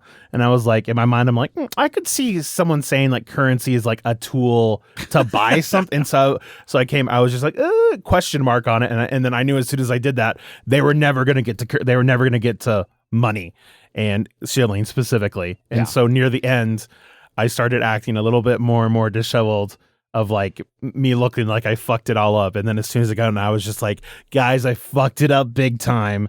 I was like, I could see you being a tool. And then I realized my mistake and I could just never pull you back. And they were all like, I get it. And then they just looked away from me. And I was just like, yes.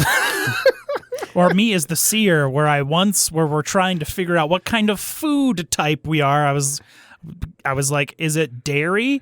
And they're like, yes. And then everyone at the end was like, nope, Jeff knew it was cheese. He was the fucking... And we were literally asking questions about food types. That came up when we were like when we were playing here after the con. It was like, oh man, May was like, Adrian, do you remember when we got Jeff as the seer like right away off that guess? It was like, oh yeah, definitely. He was not happy. He was super salty. Kind of like a good cheese. Yeah. No, I don't know. Yeah, well, and then we also had unless I waited 5 more seconds and Zach was going to ask, is it dairy? Exactly. And then you would have murdered Zach instead, clearly. Potentially, yeah. It was more than just you saying dairy. Yeah. I literally had 2 guesses. Is it smaller than a car? Yes. Yep. And is it dairy? Yeah. Seer right there. Boom. Yep. Fucking. It is nice when you're the seer and somebody makes that fucking guess for you. Boyd did that for me so huge playing back here at the house after like with everybody, because I don't remember which one it was. I don't remember which. Oh, because it was country and it was Czech Republic. And so I was the seer, so I saw it was Czech Republic, and like we're trying to like guide people, and he said Czechoslovakia, and that was no. And then like later, like he was just kind of talking to himself. He's like, "What is it called now? Because it's not Czechoslovakia anymore." He's like, "Is it Czech Republic?" And I was like, Czech Republic. And so I guessed it, and then Boyd got called out as the seer, like he was idly speculating to get people to guess, but really I, as the seer, waited for somebody else to stumble on it and then snatched it. Yep. It's great. Mm-hmm. So yeah, thoroughly Mike been Jones enjoying. had like a bunch of those. He had 2 just fucking off the wall guesses. I was the seer another game, and I knew it was Kodiak bear, and everyone was just trying to name different types of bears. Oh, yeah, I was in on and that it was game. like That was grizzly bear, koala bear. Yeah, I think I was. What continent is? I think you were the mayor. I was the mayor, and I was a werewolf. Yeah, and I was like, what continent are they from? Is it Asia? I was like, I don't know. And then bear, and then so out of like 10, 15 seconds of everyone being quiet, with all of the bears being guessed that you think, and then he just goes, Kodiak bear? I was like, yep, there it is. How the fuck did you get that? But I knew because it was Mike Jones, I'm like, you're not. That wasn't a seer desperation move. No, I was just Mike Jones pulling something out of his ass. Yeah. And then it was the same with the Monterey Jack. Yeah. He also got that one at the buzzer. Yeah, Yeah. it was the same dairy one, and then at some point I was like the Pepper dairy- Jack, I was- and then he was just like so close, and then I was like, what the fuck's close to that? And he's just like Monterey Jack. I was like, nailed it. I fucked up playing back here at the house as a werewolf and totally like while trying to pretend like I wasn't leading them away, led them right to fucking He was too- wasabi. Like somebody said like something and I was like, is it spicy? And there was like that was a yes. And then Zach went, is it peppers? It was like no. It was like, what's spicy that and the whole table was like, what's spicy that's not a pepper? Wasabi. Yeah. It's like fuck. fuck. Yeah, and No, so good. So good. yeah, Might be my game of the con. that was a lot of fun. I know Paul. Oh man. Like Immediately there was a lot of ordered it. people that was they were like hesitant, but as soon as they started playing, they're like, okay, yeah, it was pretty good. He ended up buying it. Yeah. All right. Man, we all talked about that one. I feel like I should go again. Well, I'll Jeff, pass it to Jeff. So I continued playing the games that I actually brought to the con. Ooh, that's some shade right there. I played like 40% of the games I brought, so that's good. I haven't done the math on what percent of the games I brought that I didn't play. And I'm not including the games that are just in my car underneath a thing. That doesn't count. Fair. The ones that just live there? Yeah, that just live sure. there. No. But I'm not counting my quiver. Other people played a lot of my games. Other people played almost maybe more of my games than I did. Anyway, go ahead, Jeff. So I played Architects of the West Kingdom for the first time. It is a fairly. I thought you've played that. No, we demoed it at Gen Con that one time, but we have never played.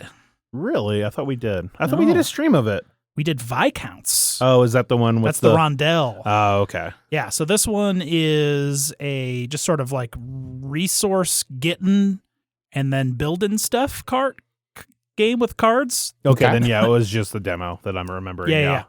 But it has a unique like worker entrapment kind of system. So it has the Shem Phillips like worker placement where you can place a dude and only one can go there, but if it's a bigger circle, you can place a bunch of dudes there. And how this game's resource collection works, the more you put there, the more the multiplier is on how much stuff you're getting and how many times you can do actions, etc. So sooner or later, someone's going to be like, hey, if I go to the town center, I can be like, look at all these fucking assholes over there in the woods. You want to send them to jail?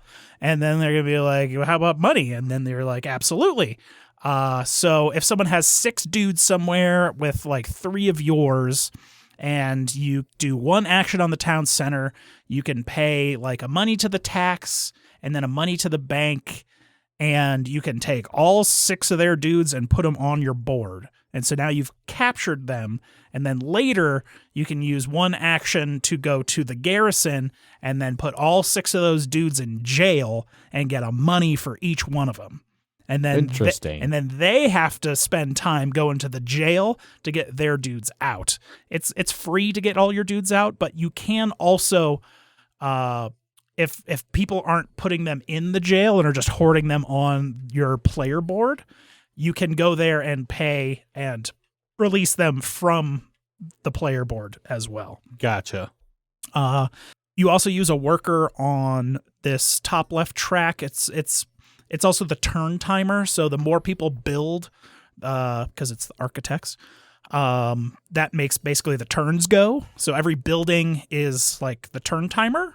And then there's a cathedral that's tiered, like there's like 4 spaces, 3, 2, and 1, and you get victory points based on how high you go. Each one of those spots takes a certain amount of resources each time, or sometimes a valuable resource like gold or marble, which are also 1 point at the end of the game. I got to the tippy top of that one, so that was like 20 points, and then I built like a church that gave me points depending on my highest tier of the cathedral. No real like actual personal buildings, which are just card based, came out until like the last 2 rounds. I played this one with Boyd and Keith as well. Okay. It was just a 3-player game. Right on. Yeah. But it also has like the negative victory point area where you like your virtue goes down, and if your virtue's too low, you can't help build the cathedral where you get a bunch of points. But every time you do actions, you don't really need to pay tax on them anymore. You get a discount because your virtue is so low. Sure. Yeah. But that's also how you get debts, because if your dudes are in the garrison and you're going to the black market too much, the black market will trigger, and then everyone that has someone in the jail gets a debt. And then there's a bunch of buildings that you get actual architect cards for. That's like the worker cards. Okay. But it's basically just get a bunch of resources, get some cards, and build shit. Nice. I won by 1 point, 33-32-29. It was Nice. close. It was a close game.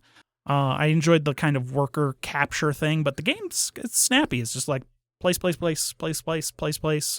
and then every line of the turn tracker will like trigger the black market recycle. So you're trying to get your dudes out of jail before you start getting debts and stuff. I did have one turn where I was like, oh, what happens when you don't have any workers? And then it was like, you may take one action to take one worker off of the board, and that is your turn. So I basically had a wasted turn and still got away with it. Yeah, Architects. It's very good. I liked it a lot. I've heard the Nice. expansions add a lot, and as soon as I get my Viscounts Kickstarter, which I then had add-ons for all of the Architects expansions, I will figure out what those are. You don't have Paladins, right? Or I do have Paladins. It is also on my list. Okay. Because I have also played it. Gotcha. Nice. So I introduced some people to Matryoshka. Okay. Now we're actually using Jeff's new copy of it. Is it new? Or it's just Is it new or old? I can't tell. Yours is the newer one. Okay. I have the older one. You can tell because that one has like a magnetic clamshell sort of thing. And then the art on it, it actually has the nesting doll part of it. They're not just smaller, but it shows them actually the top. Nesting? Yeah. Actually Okay. nesting. The colors are slightly different, but the symbols for colorblind people are a lot more prevalent. Okay, that's So, good. Yeah. That one played with 5 people. 3 of them were new. And so, or maybe one of them had played once, but at least 2 of them were new. And so it's always sort of interesting because they don't know like what they're supposed to bid or like what their tableaus are supposed to show. Because the interesting thing on this one is it's a tableau building game, but the tableau sort of changes every round because the things that are in your tableau are not offerable, whatever. Offerable. You can't sell the shit in your tableau. Yeah, you can't sell it. And so there was at least like I remember the first or second round, Pat had a card that I needed, and so I was just like, Pat. I remember when he was picking up his tableau, I was like, Pat, the things that were in your tableau before can't be in your tableau this time. They need to be in your hand. And then I lined up, like, because I knew he had a 2 of one of the suits. And so when I put my tableau out, I put out my 1 and the 3 that I had. And I just was like, Pat, look at my tableau. All right. We're going to make a fucking deal out of this. I had something good for him. What was funny is that by the 3rd round, or even the 2nd round, Wes had, I think he had like, let's say it was the 3, 4, or no, he had the 4, 6, and 7 of a suit, and I had the 5 of that suit in my hand. And I was just like, Wes, I've got the perfect card for you if you ever can get me a card that I want. And he never was able to find any sort of card that was worthwhile to me ever. Oh, geez. And then it actually turned out that I had 3 of the cards that he needed in his entire tableau thing. And he only had shit for me. That one, I think Thursby ended up winning. Oh, nice. He got a 6 suit or like a 6 row on it. Sure. The cards are a lot better. The scoring cards are at least showing you how things work. They're a lot more concise and easier to understand than the previous editions were. Nice. Yeah. And it seems like they liked it once they understood. I think Boyd said he'd want to play. He enjoyed it, but he thinks he'd do a lot better at it the next time he played because he'd actually know what things were worth keeping and what to look for. Okay. Next game I'm going to talk about is 1867. So we played this, I believe it was Friday morning. It was myself, Megan, Kaiser, Mike Jones, and Legal. So 5-player game. I had just played 67 at Trax the weekend before. Mike Jones had played 61 at Trax, at least a partial game, so he was vaguely familiar. The rest of it was having to teach everybody. God, you guys are all dicks. Anyhow, did a little bit of a teach. It started late because Mike Jones had his phone on silent, so he did not wake up for alarms or the many messages we sent him. Like he was up last most days. Yeah. Yeah, that's right. I think he was also up the last. Yes, most he was days. definitely up the latest most all Yeah. days. Yeah.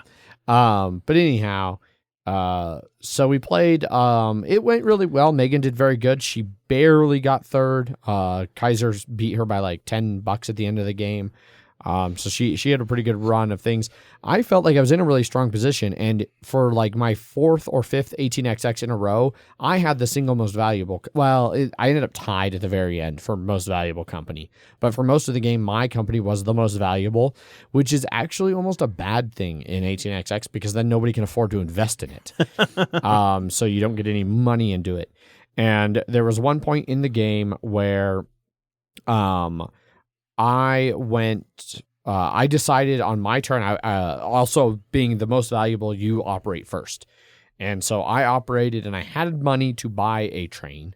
And I decided, no, I'm not going to buy that train because somebody else will end up buying that train. And then I'll buy one of the next two. Like it was a five train I passed on. I was like, I'll buy one of the 6 trains. I only had 3s. 7s make the 3s go away. So I was like, okay, yeah, there's like looking around. It looks like only 2 people will buy trains. So one person will have to buy the 5. One person will have to buy a 6. And then there will be a 6 for me to take at the start of the next turn. And it seemed like a great plan. And then, Seems foolproof. Yeah, except I'm playing with Eric Legal. And if there's one thing Mike Jones can tell you about playing 18XX with Eric Legal, he will fuck you if he can. And he will do it in ways you never see coming. And so sure enough, I'm sitting there kind of checked out, like towards the end, like end of the round, like everybody's doing stuff. I don't have stock in their companies. I don't care. And then all of a sudden he's like, okay, and I'd like to buy that 7 train. I was like, wait, what? He bought somehow the 6 and the 7, which made all of my 3s go away. So then the next operating round, I didn't have a train to operate, so I didn't earn any money. And then I had to buy a 7 train, which is significantly more expensive than the 6 train. And, insert Tiger King meme. I will never financially recover from this. And indeed, I did not. I got last by one of the worst margins I have ever gotten last in an 18XX. It was rough. It was a lot of fun to play. That's a great group to play with. Eric Legal won by a not insubstantial margin. There was some multiple of players' score at one point, it was right? It was over double my score, not quite triple. I over exaggerated when I said he tripled Weird. my score. I know I never do that. Never. He did double my score, and he 2nd and 3rd place combined barely beat him. So he still was very substantially dominant. Yeah. Yeah, he and it was funny because at the beginning of the game, I thought he was going to be screwed. Like, I thought he got kind of painted into a back corner, and then he ended up doing other things and ended up winning.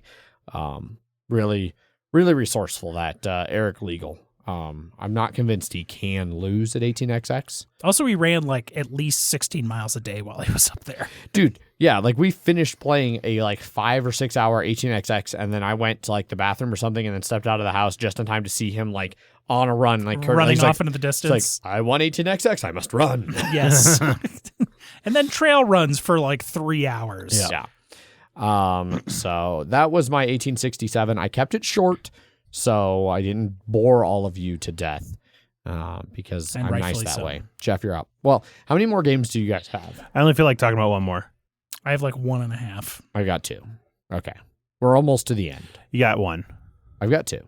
Got 1. Well, we'll see, but unless it's not the one I'm thinking. Oh, Yeah. So one of the 2 is Yeah. probably the one you're going to talk Yes. about? Okay, cool. Then I've got 1. Great. So Jeff, wrap up your 1.5. My second to last game I played at the con was with Ofer. We played a 2-player game of Paladins of the West Kingdom, the one that Zach says he never ever wants to play because it is mostly solitaire. It is less solitary than you imagine. Okay.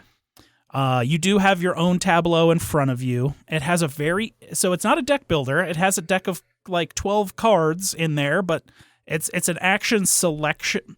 You can do any action, but you get like a good, like better, best action every round. So you draw 3 cards, which each card has something to do with the 12 actions you can do. You put one to play that round, you put one on top of your deck, and you put the other on the bottom of your deck. The one that you play that round will never be played again during the 7 rounds of the game.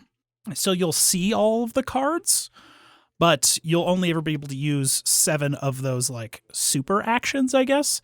And generally what they do is it's meeple placement, which I guess are kind of workers, but you're sort of matching the colors to activate the action. So like a action might need a green one on the right, a red one on the left, and then any color you want in the middle. And then you'll be able to do that action. That action could be taking one of your like monk dudes and putting it out onto the colossal, massive. You cannot underestimate how thin and long this board is in the center of the fucking game. And then I have the expansion stuff for it, and I was like, it gets longer. There's no table that can sustain this amount of length. But when you put that worker or that monk out onto that middle center board, depending on how many, you have 3 tracks of flags on the left. It's red, blue, and black.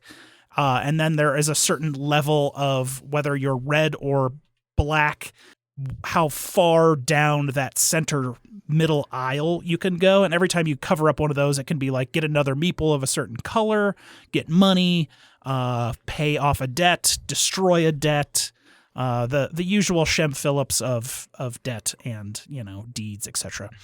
Sure. Yeah. So there's those guys, and then there's like these little garrisons. You can put the garrisons out there, but everything, you can't focus on one thing, which I really enjoyed, that Ofer really said better than I'm about to, is that you can't just be like, I'm going to work on this fortify track where I put all of these little fortification things at the top that give me red flag points and then victory points at the end of the game and free meeples, because the farther you go on that track, the more you need blue up. But the more you do that action, it's actually moving red up. So you need to do the like garrison action, which will then move up a different track, that you're sort of doing all of these different actions. You can't really specialize in one because soon you're going to bump up at where your banner is, and you can't go any more beyond that. But that's where those special actions come in. They will adjust your like they will add to your like flag ceiling. So you can do, your flag might be at 4, but your dude has 4 blue on it. So now you can do up to 8 on that action. And that's just like a third of the game because now you have you have cards that are like friendly dudes, and those you can recruit that will give you, like, every time you flip a debt, you will get a free green worker. Or the bullshit one that Ofer had, which is there's an inquisition that will happen because there's a pile of tax money, and the wild worker is a criminal, and every time you get one of those, you get a suspicion that will take 0, 1, or 2 of that tax money out of the pool, and every time there is 0, an inquisition happens. Okay. That anyone that has the most suspicion will lose half of their suspicion and then get a debt. And every time an inquisition happened, Ofer got to discard a fucking suspicion before the inquisition, so I always had the most. So I had to turn my game into, how do I flip as many debts as possible? These inquisitions, like, were they expected? Well, see, it's 0, 1, or 2, so sometimes you do expect, and sometimes you don't expect. Gotcha. I've always heard that no one expects the Inquisition. Well, were they Spanish? Oh, yeah, I guess maybe only some rounds are Spanish. Yeah, Okay. This is true. So yeah, he had a bullshit one. He had like the conspirator or whatever, and I was like, you motherfucker. It's a good thing he didn't Talking about chemtrails and shit. Oh yeah.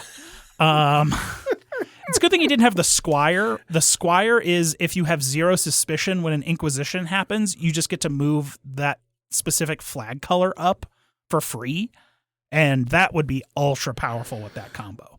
But you, of course, like any of these Shem Phillips games, you can also just like discard the workers for an instant like bonus.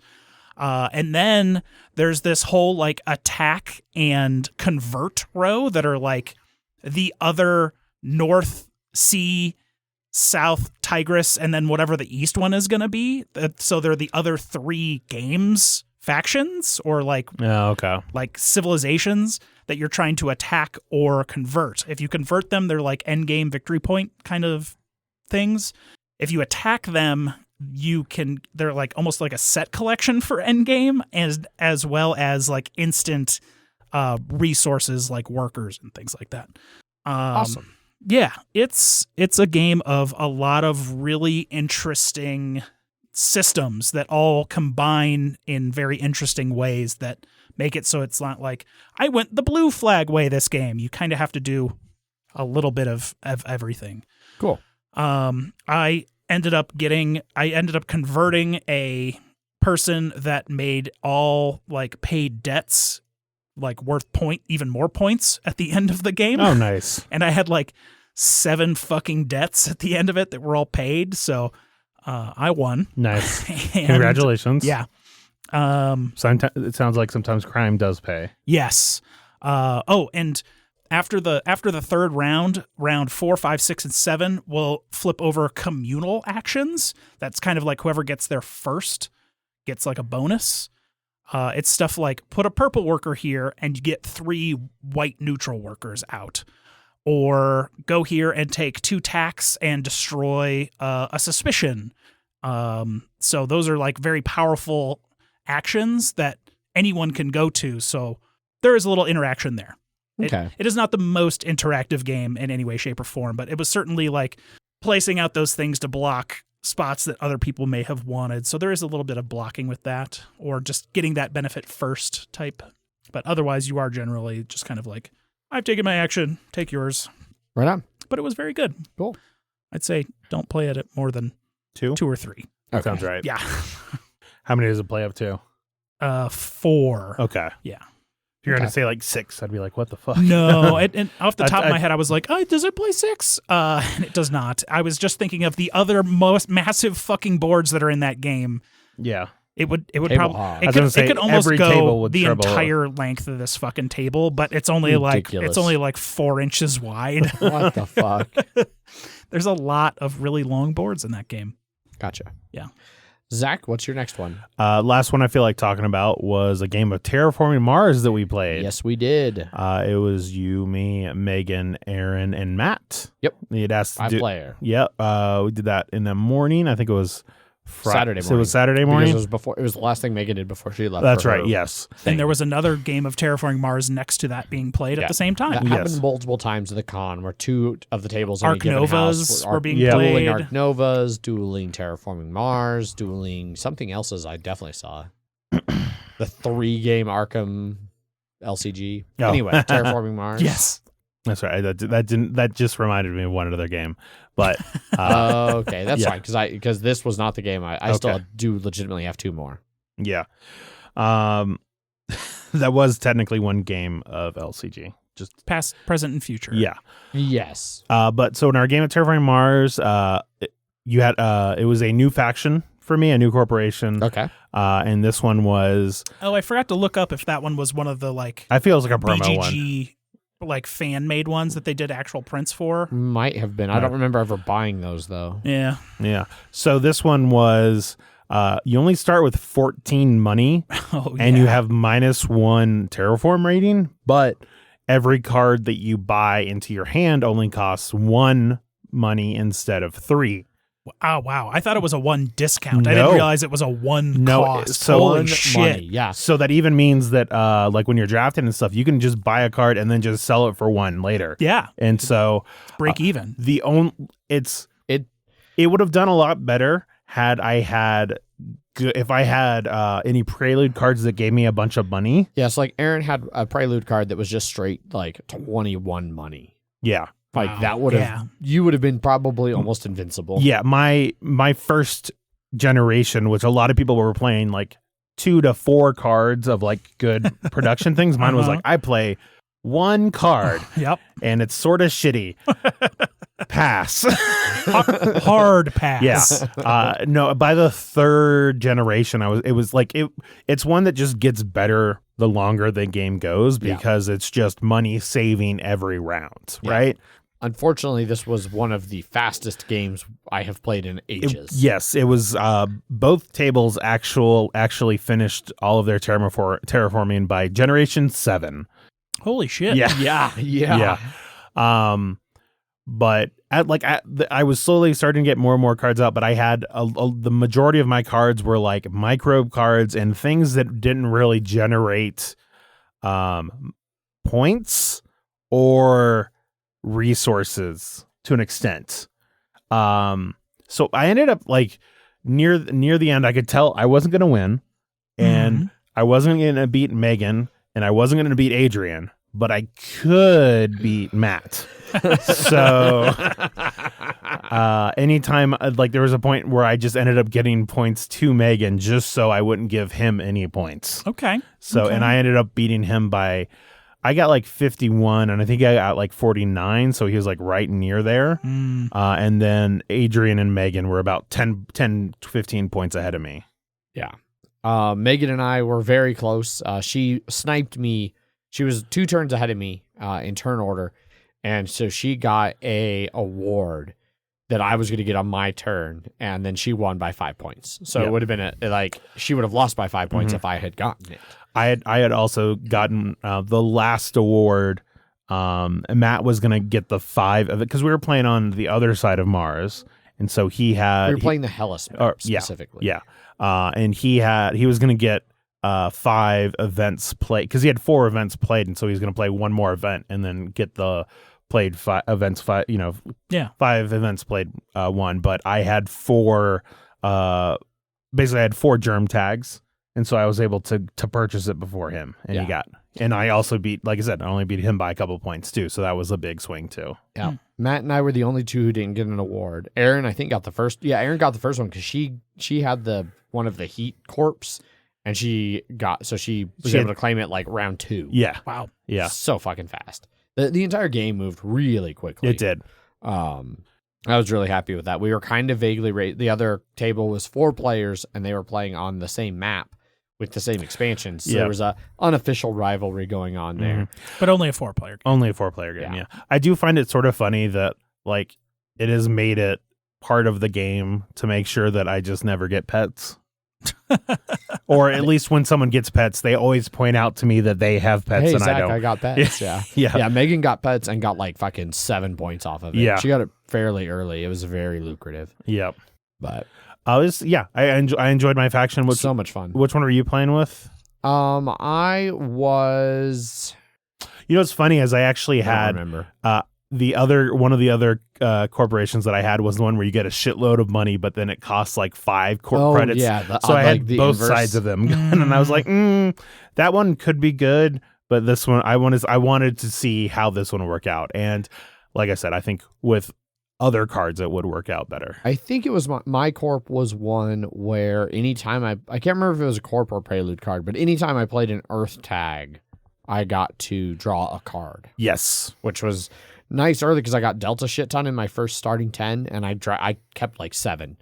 But then everybody I think thought that it was way more powerful than it was, so they just stopped giving the earth tags altogether. So it kind of fell apart there towards the end. But yeah, that was Terraforming Mars. It was really good. Yes, it was. I technically have 2 more because I wasn't thinking of Terraforming Mars. Initially the one I thought you were going to talk about that we played together was String Rails. Oh, that's right. Yeah. Which we played right before Terraforming Mars, which was fun, but I'm not going to talk about it.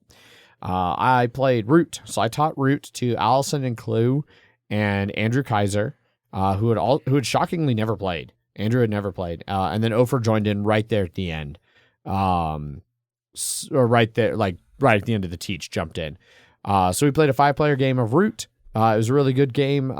Andrew went for a domination victory and very nearly got it as the Cats.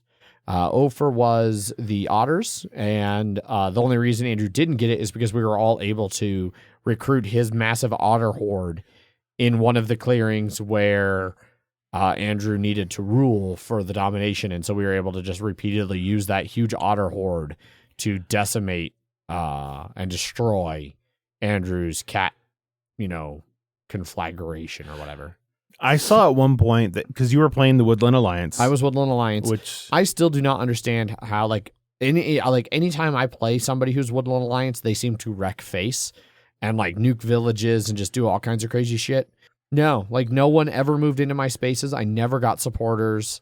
No, I got dead last by a lot. Well, I also think it doesn't help if you have half of your entire troops in the otter camp. That was late game. Okay. Yes, but because you have less than everyone. Well, and there was one. Well, but I couldn't. I couldn't get the they weren't doing anything. So I was trying to buy cards to get them into my supporters, and then I did point out to Ofer multiple times that dude, I'm the only one who's buying your shit, and you're just hoarding my money, which incentivizes me to not buy your shit. So you should spend those shits to get shits out on the board. But what if I made it so you could not possibly win? There was one rule that I did. It was something about when I revolt, one of the steps of revolt that I was missing. How? It was the putting a worker in my, whatever that little leaders box is. I missed that on my 2 revolts. So I definitely shorted myself 2 leaders, which hurt. But Otters ended up winning, which it's the second game in a row that Otters have won. Thankfully for me, the game right before this that I saw Otters win, I was playing Otters. So I have at least won recently. I basically won no game. The only game I won this weekend was that String Rails game that I wasn't really talking about. Everything else, that's not true because I crushed in that Arc Nova game. So I won a few games. But the 2 games I really cared about, I came in fucking last. And then probably the 3rd game that I cared about, I got second. So Root continues to just be great. I need to confer with Chris Evans because I thought he had advanced setup cards for each faction that came with a new expansion, and I could not find them in my set. So I think either maybe I didn't order them or I don't know what happened there. So I gotta look into that. But yeah, Root's really good. Boom. That's it. Yeah. Well, you said what was your half game? So I played one of those little bullshit board game tables, 10-minute games. Oh yeah, I played GPS. It's got a spinner. That's the one that I thought I would hate. It's understandable. Because it's just spin or do things. Yeah, so you spin it, and then you spin it everyone has 12 satellites, and you have to go around the planet, and you have to order your satellites 1 through 12. Oh, you have to number order them too? Yes. I did not know that. That makes it even worse. Oh my God. So you spin it 12 times, and wherever it stops, you have to put a satellite. And then after you've placed your 12 satellites, you just keep spinning. And now every time you land, you can move one of your satellites to wherever it landed. So you're trying to just shuffle your satellites around after every spin. But the spinner doesn't work great.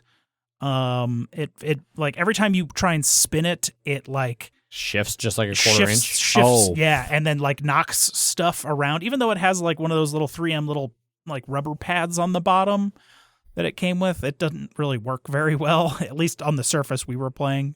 Gotcha. But it was if you got a homemade one or you got some super sticky stuff on the bottom, do you think it'd be better that way? Yes. Okay. If the spinner would stay where it was when you spun, that would make it better. Gotcha. It would certainly be better with more players because you would have just more satellite shit going everywhere. But the arcs of where the nose of the rocket lands are so small that the satellites don't fit.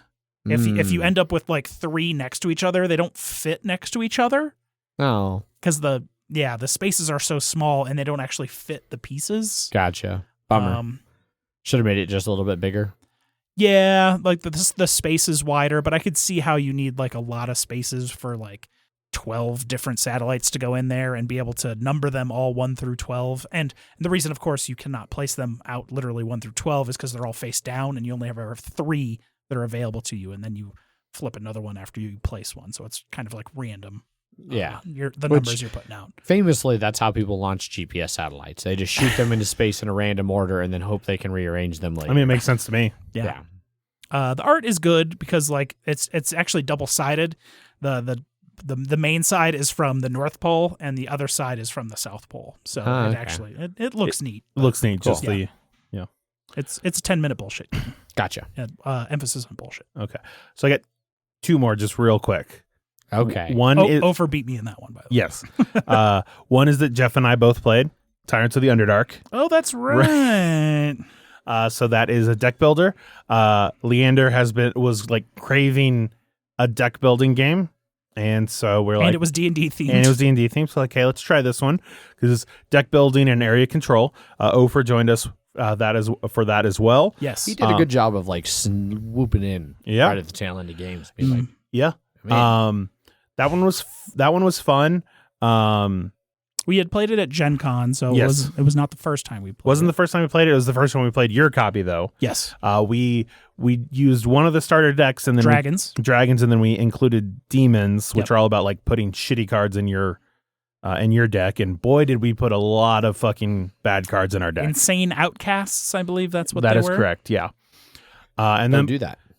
but they also had a lot of cards that were about devouring those guys, more or less. Or other cards. Or other cards, but if you had those in your hand, those were good to devour. And I just never got them in my hand at the same time. until except the a very small amount of times. And I was Yep. like, how do I have 6 of these fuckers Yep. in my deck still? I had so many Devour cards. And as per a lot of games, even though Jeff and I had already played it, so we knew what to do, Ofer and Leander ended up getting first and second. Yes.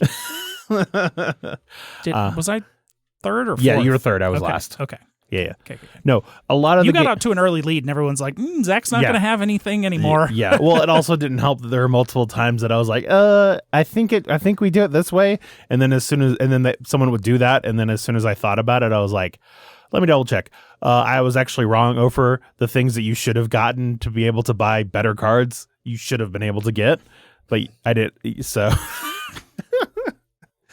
and then the next one, but it was still fun. They seemed to like it.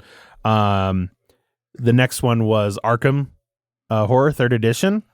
I played that with May and I taught Leander it, and then also retaught it to Megan. And it was the Ithaca one, because it was going to be like we were playing it Thursday night, and with the snow coming, we're like, this one seems apt. Yeah. And it was a lot of fun. That one's a big map. It's a lot of moving around. Is that the one with like the fear tokens? Terrors. Yeah. Yeah. We used a bunch of those. We were able to get Megan a shotgun early on with like her legitimately buying it. We were just like, here's a bunch of money, because it costs like 5 or 6. And so she had like 7 money that we're like, here you go. Now go buy it. And she bought it, and then fucking Just shotgun blasted everyone. well, she went to fight the Yeti or whatever they call it. The ancient one? No. So it's like this is one of the scenarios where the first thing you do is spawn an epic monster, Okay. and you're I like, see. defeat the epic monster before you move on, which took us over half the game. But she had a shotgun on it, and she missed her entire shot with it, Wow. which was crazy, and she almost died from it. And Yeah, so I had she's to. like, if somebody doesn't come help me, I'm going to die. So I went over there. The butler went over there, took some aggro, traded with her to get her little pistol, and then I was like, all right, bam. She came towards me, and then we were able to kill it. And then it had like You also gave her some whiskey. yeah, I also gave her some whiskey to help make it through those hard times. Good Hopefully- butler move there. Yes. Hopefully it wasn't Jack. Yeah. No. Well, it was really nice is because I could use my focus tokens for other people to like let them re-roll, and then May's character let somebody copy her action when she was doing something. So it was like whenever she got a focus token, I would get them. And then I also could get extra ones based on how many clues, and then I could then use them on other people's turns. It was nice. And then when I did that, I would gain or I would recover sanity. So as obviously, I ended up taking a lot of physical damage and not much mental damage. Sounds about right. Yeah.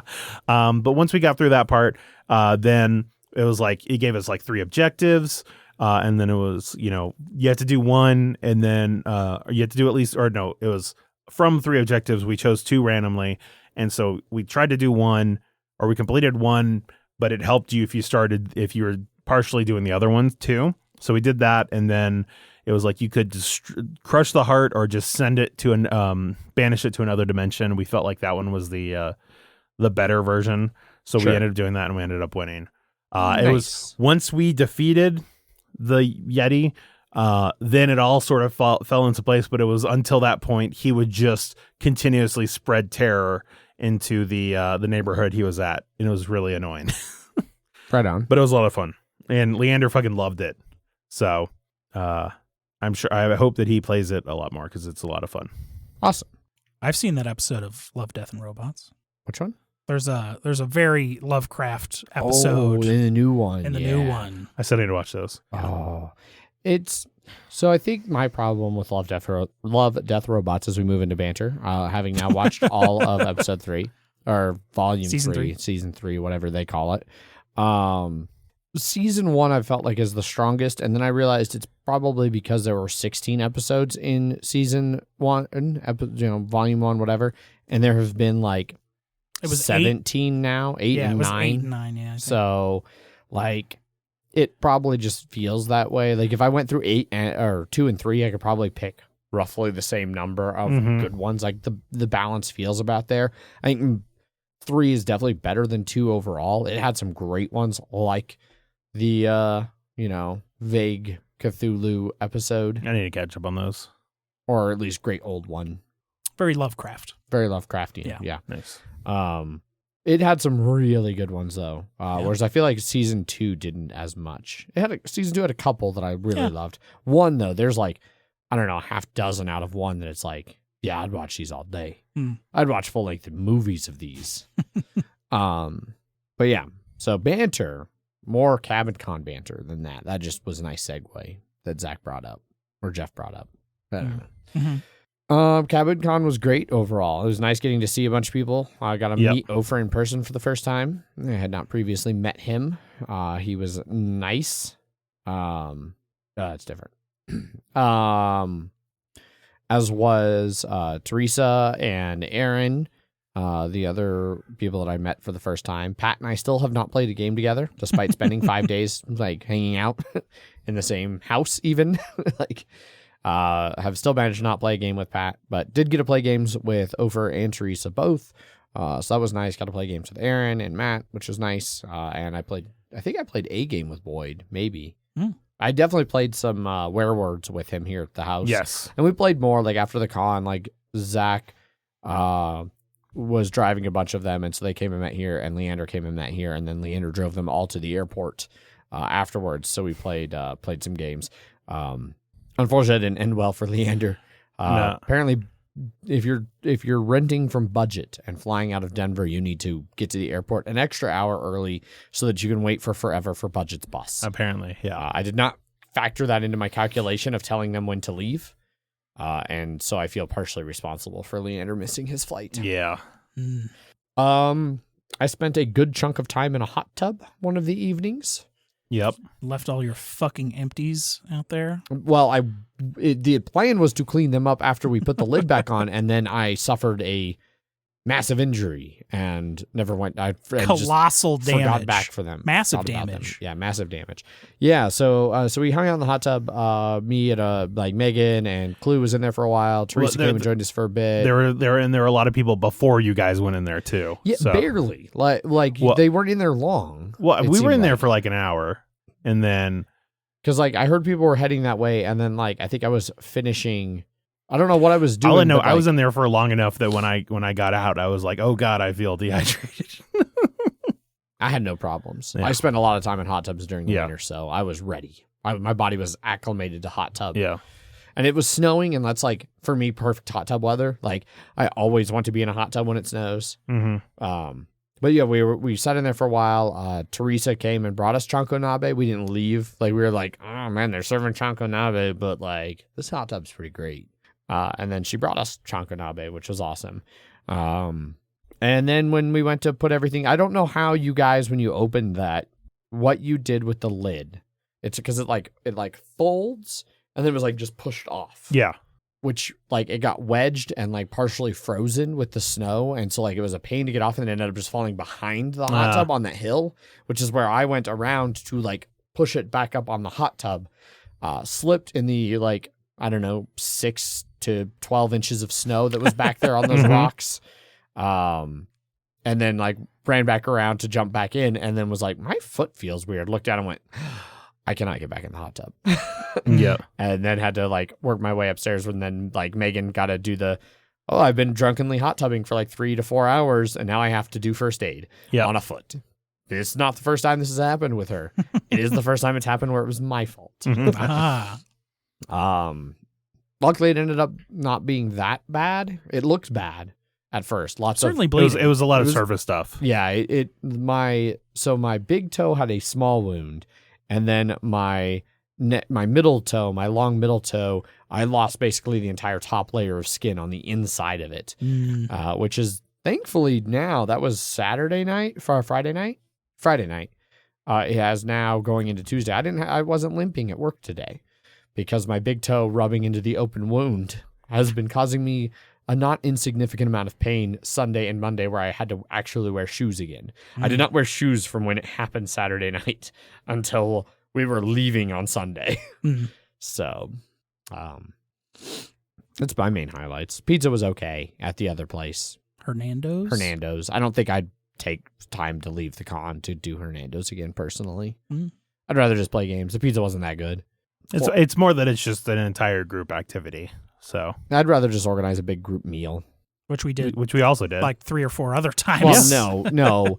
We did once with Chanko Nabe, because Chanko Nabe is the only group meal that actually fed the group. Yeah, every other meal like was meant to be like a house meal, and then got invaded by the other 2 houses and demolished all of the food. I don't know if that was certainly the case with the enchiladas. Oh, I never had enchiladas. I didn't have an enchilada either. Well, neither did most of the house that the enchiladas were served in. Yeah. And then I didn't get any of the barbecue chicken lasagna, so I still don't know. I still get to that one. He had enough. He just didn't make it off. People were talking about going to a restaurant. Yeah. No, I get that. That was Matt's meal that he was making, but now I still get to remain cautiously suspicious of the concept of barbecue chicken lasagna, which seems off-putting to me when it's said out loud. Well, I don't remember marinara in there. No, it's definitely barbecue sauce. It's just barbecue sauce. Yeah. So let's just call it barbecue chicken with lasagna noodles and cheese. Yeah. Okay. Yeah. No, it's not like regular lasagna and then like let's put barbecue chicken on top of it. No. Well, no, I assumed that it was instead of whatever meat you would normally put in your lasagna, it was that, and instead of a marinara, it was barbecue sauce. Yeah. So I was still picturing like all the feta and mozzarella and all of the other things I put in my lasagna. No, just with barbecue chicken flavor instead of beefy marinara flavor. Yeah, barbecue chicken noodle casserole. How about that? Does that sound better? Still not great, but better. Okay. The Chanko Nabe was great though. Chanko Nabe was amazing. Yes. Especially when I'd been sitting in a hot tub for several hours drinking. Yeah. It's like every meat. I didn't realize it was like every meat. Yeah. Yeah, plenty of shrimps and chickens and cod, turkey meatballs, bacon. A lot of it just blended together, and I wasn't even sure that what all I was eating. Yeah, that's kind of definitely at the what time. it did. Yeah. It was kind of like a weird, meaty, fishy. Like it's that's what it's very good though. Sumo wrestlers do to bulk. Yeah. So I could see that. Yeah. Yeah. It was very good. Yeah. I even ate it for dinner the night of the chicken casserole, barbecue chicken casserole. Like that's what we ate instead, because it was like we were finishing up like the setup for Alice is Missing, getting ready to go over to get that, and Kaiser sent a photo, and it was like one slice of the veggie one, and it was like, oh yeah, I'm not even gonna try to be the last one to get the last slice. It's just gonna be gone when I get there, and I'm gonna just be sad. I'm gonna reheat some Chanko Nabe here. Yeah. I made breakfast burritos for our house. And I used hot Italian sausage instead of breakfast sausage because they didn't have breakfast sausage when I went to get some. Well, they had breakfast sausage, but it was pork, and Allison and Clue don't eat pork. So I got chicken sausage instead. And the hot Italian chicken sausage was indeed hot.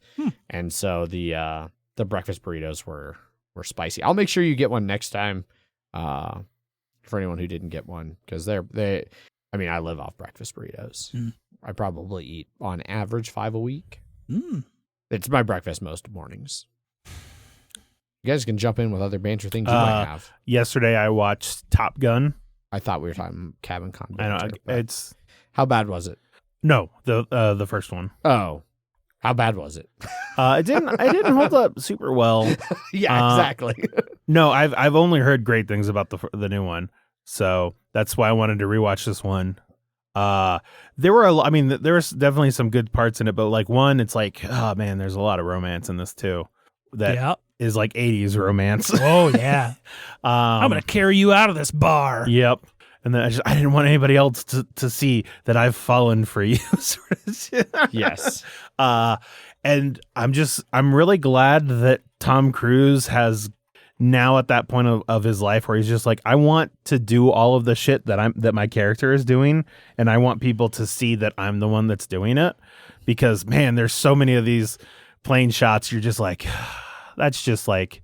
It's not like just random footage. I know that it was filmed for it, but it's very much that's an actual pilot doing that. And then here's these guys doing their reactions in a cockpit set. So I'm looking forward. Unless it's the new Mission Impossible trailer where they rip off all 4 doors of the car so you can see that is Tom Cruise driving that fucking car. That's the easiest way to do that. Yep. I want them to see everything I'm doing in this car. Yep. Rip the doors off. Oh, Tom Cruise. Why all 4 doors? Why were all 4 doors open to the point where they could get ripped off? That's what I want to know. I don't know. Was it a Jeep that just has removable doors? No, it was like a fucking very much sedan. a car. Yeah. Just a car. Just a car. Yep. I'm sure there will be like... But also, there also wasn't a guy that cocked his arms before fighting somebody, so he didn't reload his fucking arms. So the trailer's not as good as the last one. So look, that's the thing that 99 times out of 100 should fail and look super cheesy, but Henry Cavill makes it work somehow. Uh-huh. Wait, was it Henry Cavill? Yes, that was Henry Cavill. Yes, it that was. when he had the mustache. He had the mustache that fucked. That was amongst the things that fucked up Justice League. Because they had to CG out his mustache. Because when they did reshoots, he was in the middle of filming. And he was contractually obligated to keep that mustache. For continuity reasons. Yeah. Oh my God. Yeah. I did not realize that was him. Yeah. He had a mustache. That's probably why he did that. Clearly. I played a little bit of V Rising, which is that new vampire kind of survival-y constructor. Thursby resource. talked about it. Yeah, it's good. What's it on? PC. It's like $20. You gather resources, you craft armor and weapons. It's almost Diablo-esque. And it's a multiplayer, right? Yeah. Yeah. And it's supposed to be like big server, like PvP kind of thing, but you can also just do PvE. But the world map is massive. And like the grand goal is to go to these like 3 bosses and defeat them. And then there's a bunch of other bosses that you have to go kill and get their V blood or whatever. It's like super blood that gives you more powers and all these different power trees. But they also unlock like recipes for your base. And you start off with just like wood palisades, but then you actually can get yourself a like vampire castle, and you have to feed your fountain blood. So like your territory doesn't degrade because it has all that shit in there. And it's pretty good for a pretty early access. Like just came out into early access. It's quite good. Nice. Yeah. I don't know why, but that just reminded me. The game that I was trying to remember, like I knew I did something substantial on Wednesday at Cabin Con. We played a shit ton of Keep Talking and No One Explodes. Oh, that's right. I brought my Steam Deck and I printed off 4, I don't know. The guides. Training. Bomb manuals. Yeah, bomb defusal guide manuals. And we played Keep Talking and Nobody Explodes for quite a few hours. Yeah, that is so and much did fun. it get played anytime after that? I don't think so. I think so. Did it? I kept once. wanting to play it, but I didn't get back to it. Werewords, I think, took the slot. Gotcha. Werewords and 4 hours of nighttime hot tubbing for me. Yeah. Yeah. But yeah, that was good. We didn't get far enough to get too crazy, but definitely we peaked early in our best moment of the con, which it was Paul Thursby and we had gotten through all the modules. And then it got to complicated wires, and we had like 20 seconds left, and we're like, just cut, just cut, man, Just cut it. just start cutting wires, and it was like error, cut, error, cut, green light, solved it with like seconds to go. What? Nice. Just a like random fucking cutting. With only one strike left. Did it work well on the deck? Oh, it worked great on the Nice. Steam Actually, Deck. I thought it worked fantastic. Nice. Yeah. I still haven't used that thing. Yeah. So Do you have yours? no. Oh, He's only been around mine many times. I see. What you're Over saying. there when you were using it or other people were using it. That was nice. Yeah, it Yeah. worked really, really well. I'm Yeah. glad I brought Nice. those manuals. I got to see Kaiser, and I want to say Legal or Thursby failed terribly at Pirotten Billiards. Oh yeah, there was a lot of pirate billiards Yeah. going on. I also had the luxury of being in the bunk room, which was right underneath the kitchen. Oh yeah, I've So- heard those that- houses were I've heard that great was- at sound Oh, sound it dampening. was the I sound had of no those issues. the sound of I those didn't either. chairs against the floor, like literally right above me, was just like almost chalkboard level of screeching 'Cause- in those rooms. Well, Yeah. those metal chairs just sucked all around. Oh yes, those I- are like the I really feel like- shitty brewery chairs. Yeah, You know, house one is going to be the reason we don't go back to these three houses. Despite the fact that I would happily go back and stay in the exact same room, in the exact same house. Like, I was great. Megan and I slept so fucking good. The first morning, Thursday, Jester did her normal wake us up at like 5:30 or 6. But then all of you beautiful bastards kept her busy and awake and worn out enough that she didn't wake up until like 7:30 or 8 the rest of the weekend. And for us, that felt like sleeping in. It Nice. was amazing. And then she was... was that the only house that had those shitty? Yeah. Yeah, because everything else Because were the the other taller. ones were the tall bar yeah, tables. They had Yeah. the bar, And bar they were like tops. nice wood chairs with like rubber feet. Yeah. So they weren't like the metal on the... And I feel like your floor was that vague stone floor. Yeah. So I think the Yeah. metal on stone, not great. Yeah. The no, my room happened to be like across from everything. So I didn't hear any of that shit. Like I could hear maybe a little bit coming through the door, but that's like the sound coming down the stairs Yeah. across the room into it, but otherwise it was fine. Also, my wall had a heater in it too. So Oh, that's nice. just like when it was cold, I was like, also turn I never got cold. the Yeah. window well for those bunk beds was that like carpeted thing right outside the door there too. That was Oh. a window well. Oh. Yeah. But it was very dark in that room all the time, which I'm sure Mike Jones very much enjoyed. oh, I'm sure. But it was also hard to like stumble my way to the bathroom without having to get a flashlight So- out. Well, weren't you guys connected to that other bathroom? Well, I don't think so. Because all of the other bunk groups had connected bathrooms. yeah, because the one that Eric was connected to, there was another door on that side. I figured So- that was you guys. I think So that leads to all a of- hallway, but I Uh. don't think it leads to a bathroom. Hey, don't all of you late bunkhouse people should have like, late whatever unlimited bunkhouse people should have looked for open bunks and other ones to like crash in. Then I have to walk to like a different house. Yeah, but then you would have been woken up obnoxiously early by people like your house seemed like just the 24/7 something. Although that's not that's what true because at least 2 different mornings I was like, all right, well, the people in my early house are already playing a game that I'm not in because I'm the latest sleeper in the early Yeah. house. Let me go to the other houses, and they were crickets. It was in all of like the other houses. 9 o'clock is about when our house started waking up. Yeah, because they So- were all up till 4 a.m. Yeah. It's usually just when I had to stumble to the bathroom because I had to pee. Yeah. Also, my like the blankets on that bed were like the thinnest of thin sheet, which was Oh. still very nice, but also the like quadruple, quintuple thick comforter. So I was either cold or molten hot. There was no in between. So I couldn't go sheet and be like warm. I had to go like half and half. So I have a technique that works great for me where I stick just one leg out in the cold. Yep. And that's like the heat sink. That's Yeah. like where the Yep. heat goes to It is. escape. I mean, that's what they're for. So, But yeah. I would have been way too hot on every other part of Now, all the heat just goes to that until leg it, and until out. it until it actually got cold out, and then it was nice being Yeah. under that comforter. Sure. And then we gave one of the comforters to Legal, who was just cold all the time, like a hairless cat. Yep. At one point, I don't know what happened in our house. Oh, well, no, I do know what happened. So Leander, one of the first nights, he was in the downstairs bedroom, one of the bigger ones, and he plugged in he was cold that night. So the next day he was like, hey, I was so cold. Is there any like way to turn up the heat? And we were like, well, I saw a space heater in that closet and a space heater in that other closet. So we got them both, plugged them in, and tripped the breaker that apparently, thankfully, only was his room. So Oh, he that's tripped good. the breaker for his room. So he had no light, no heat For the rest of the for that night. And then like okay. he was talking about it the next morning. I was like, oh, you probably just tripped a breaker. Went out to the breaker box. Sure enough, click, turned it back. And then I was like, try plugging in just one heater. And so he did. But he had 2 nights of cold when we were getting ready to do Alice's Missing.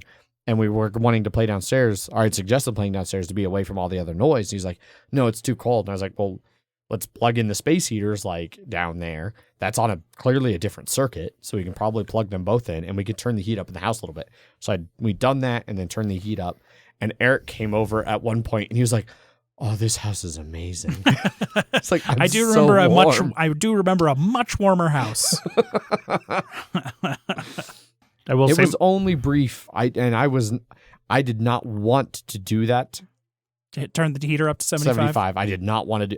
If it was especially because I was upstairs, so all the heat rising, my room was constantly warm. So every night before I went to bed, I'd like turn the heat. Oh yeah, that'd be and then open all the windows in the upstairs so that all the cold air would just rain down through. That's why you just got to be in the basement because the basement was a lot colder. Yeah, I wanted windows and a fan. I don't know why. I like having a window to open so that I can stay cool. Because if I had been in the basement, Leander would have been upstairs. He'd have closed all the windows, and then no cold air would have been filtering. It's like there wasn't a viable solution there. I will say my bed was the firmest bed that I've ever slept on, but it wasn't the hardest. Yeah, ours was very firm, but we both talked about how great we slept. After the first night, I slept fine. Yeah, but I think it was just getting used to and finding what was going to be a comfortable position for that that firm bed. Because I remember, like, I slept sort of shitty, and then it was like Taylor left after the first day, so I was like, I could check to see if her bed felt fine. It was softer, but I was just like, in my mind, it was always the bed was always like super firm, but it never felt like it was not a hard bed. I've slept on hard beds before. It wasn't that, so I was like, I'm gonna give it one more night, and then I was like, okay, I'm used to this now. I've slept at a Motel 6 before. Exactly. So Jeff, I'm curious for you in particular, since you mentioned already your like hot cold sheet comforter dilemma here. Yes. Better or worse option than sauna closet at Cabin Con 0.5? Oh, I think I liked the bed at the sauna. I liked the bed in the closet. My bed was horrible. That was such a bad bed. In the closet? Yeah. I didn't realize you guys were in separate beds. Oh, God, yes. I thought you were sharing a big bed in the closet. No, there was 2 queens in that closet. And I chose the one that was like, instead of it being used with coils, let's use metal bars. Because that's what it felt like. Yeah, it was all right. I don't particularly remember hating it. Gotcha. But the pillows in these bunk beds were just like wispy cloud nothingness. You put your head on the pillow and it sunk to the bottom of the fucking bed. Like, oh, it seems like a not good. No, not at all. It just removed itself from around your head as you went through it. Yep. Megan loved her pillow that she had. I brought one each of Megan and I's good pillows from here. I almost did that. She loved her pillows there so much that I got both of our good pillows from here, which is like for me the perfect combo. Nice. And so yeah, we both slept so good, and we had a dog. Like Jester, we were in a king. Like they were supposed to, like I think several of our beds were kings. Everything was a king except for the queen bunk beds. Oh, okay. So yes. Yeah. So king bed, like, God, I want a king bed so bad because like Jester doesn't bother us in a king bed. Like she's able to go fuck off and sleep a corner of the bed where Megan and I are not, and does not bother us. Whereas in our queen, she's like always right up in our shit. Extra 6 inches, man. Yep. I don't know what the width difference actually is. Bigger. I don't know. Any other banter from you guys? It's been like 2.5 hours. It's been over 2.5 hours. Yeah. No, I think that's it. It was just a lot of fun. Looking forward to do it again. The extra day was 100% worth it. Yes. And we would need to make sure to do that. And having houses that are right next to each other is worth it too. Yeah. I mean, like I said, I would happily do those houses again. I know some people had some complaints, and there was a lot of like shady, janky, broken shit, but overall I thought they worked great. Yeah. I think that stuff is better. Like some of the stuff in the previous houses were better, and maybe those houses were like overall better, maybe, but all the pluses that being right next to each other is worth more than any of that, I think. I also really liked. Oh no, we didn't talk about House 4 having a leak. One of the When it houses had a water snowed, leak when it snowed. Yeah, it was like coming through the final Yeah. ceiling. We really liked having like our house especially had it opened out really nicely onto flat ground that was just kind of woods. So like letting Jester out to go to the bathroom was super easy, which was really nice. Although I don't know if we would do Jester again if it was just Jester. And granted, there were supposed to be other dogs and various things happened that kept that from being the case. Yeah. But it would be nice like if we just didn't have to deal with that. Although every year she is more and more chill. So I'm increasingly like she'd be fine. Also, we saw a moose, or some people saw a moose. I saw him. I didn't get to see it. I got a cool Bummer. photo of the moose. That was Saturday morning Yeah. after it snowed. Yep. Snow moose snow. Moose snow. Yep, just chilling in the snow. Yep. The snowstorm was great. I'm glad that happened. That like all the out of towners got to experience like one good Colorado mountain snowstorm. And it only sucked for people that were Traveling like that Saturday. Yeah, they were leaving early or getting there late. Yeah. Megan said like going back Saturday day wasn't too bad, but she said when she came back Saturday evening, a lot of the stuff in Berthoud had refroze, and those were kind of sketchy. Yeah, but Sunday morning it was no problem. Nothing. Nope. Yeah. Cool. Yeah. That's it for this episode. This entire long ass Mile High Cabin Con recap. And you wanted to have 2 extra cons after to talk in addition to this one. I don't know what I was thinking. Also, Formula One happened, and I watched the race while I was there. I know I missed when you were actually watching the race. But anyhow, that's it for this episode. If you're interested in joining us for Mile High Cabin Con next year, I highly recommend checking out the link to the Slack channel in the show notes, joining said Slack channel, and then maybe joining the Mile High Cabin Con channel that I think will probably stick around. Oh, yeah. I don't see any reason to close it, and that way it's just there for next year when we start getting ready to do it again. Or if we do it later Or this if year. we do it in the fall, which maybe will happen. I think it's August, or I don't know. That's the problem, is that it's hard. Like, Some people couldn't do this time of year. Some people can't do that time of year. Mm-hmm. But I don't know if it's worth it to organize 2 a year. Well, We'll see. We'll see. Yeah. But yeah, that's it for this episode. Like I said, if you're interested in it, check that stuff out. Yeah, as always, I've been your host, Adrian. I am still Zach. And I actually won some board games, Jeff. Bye. Bye. Bye.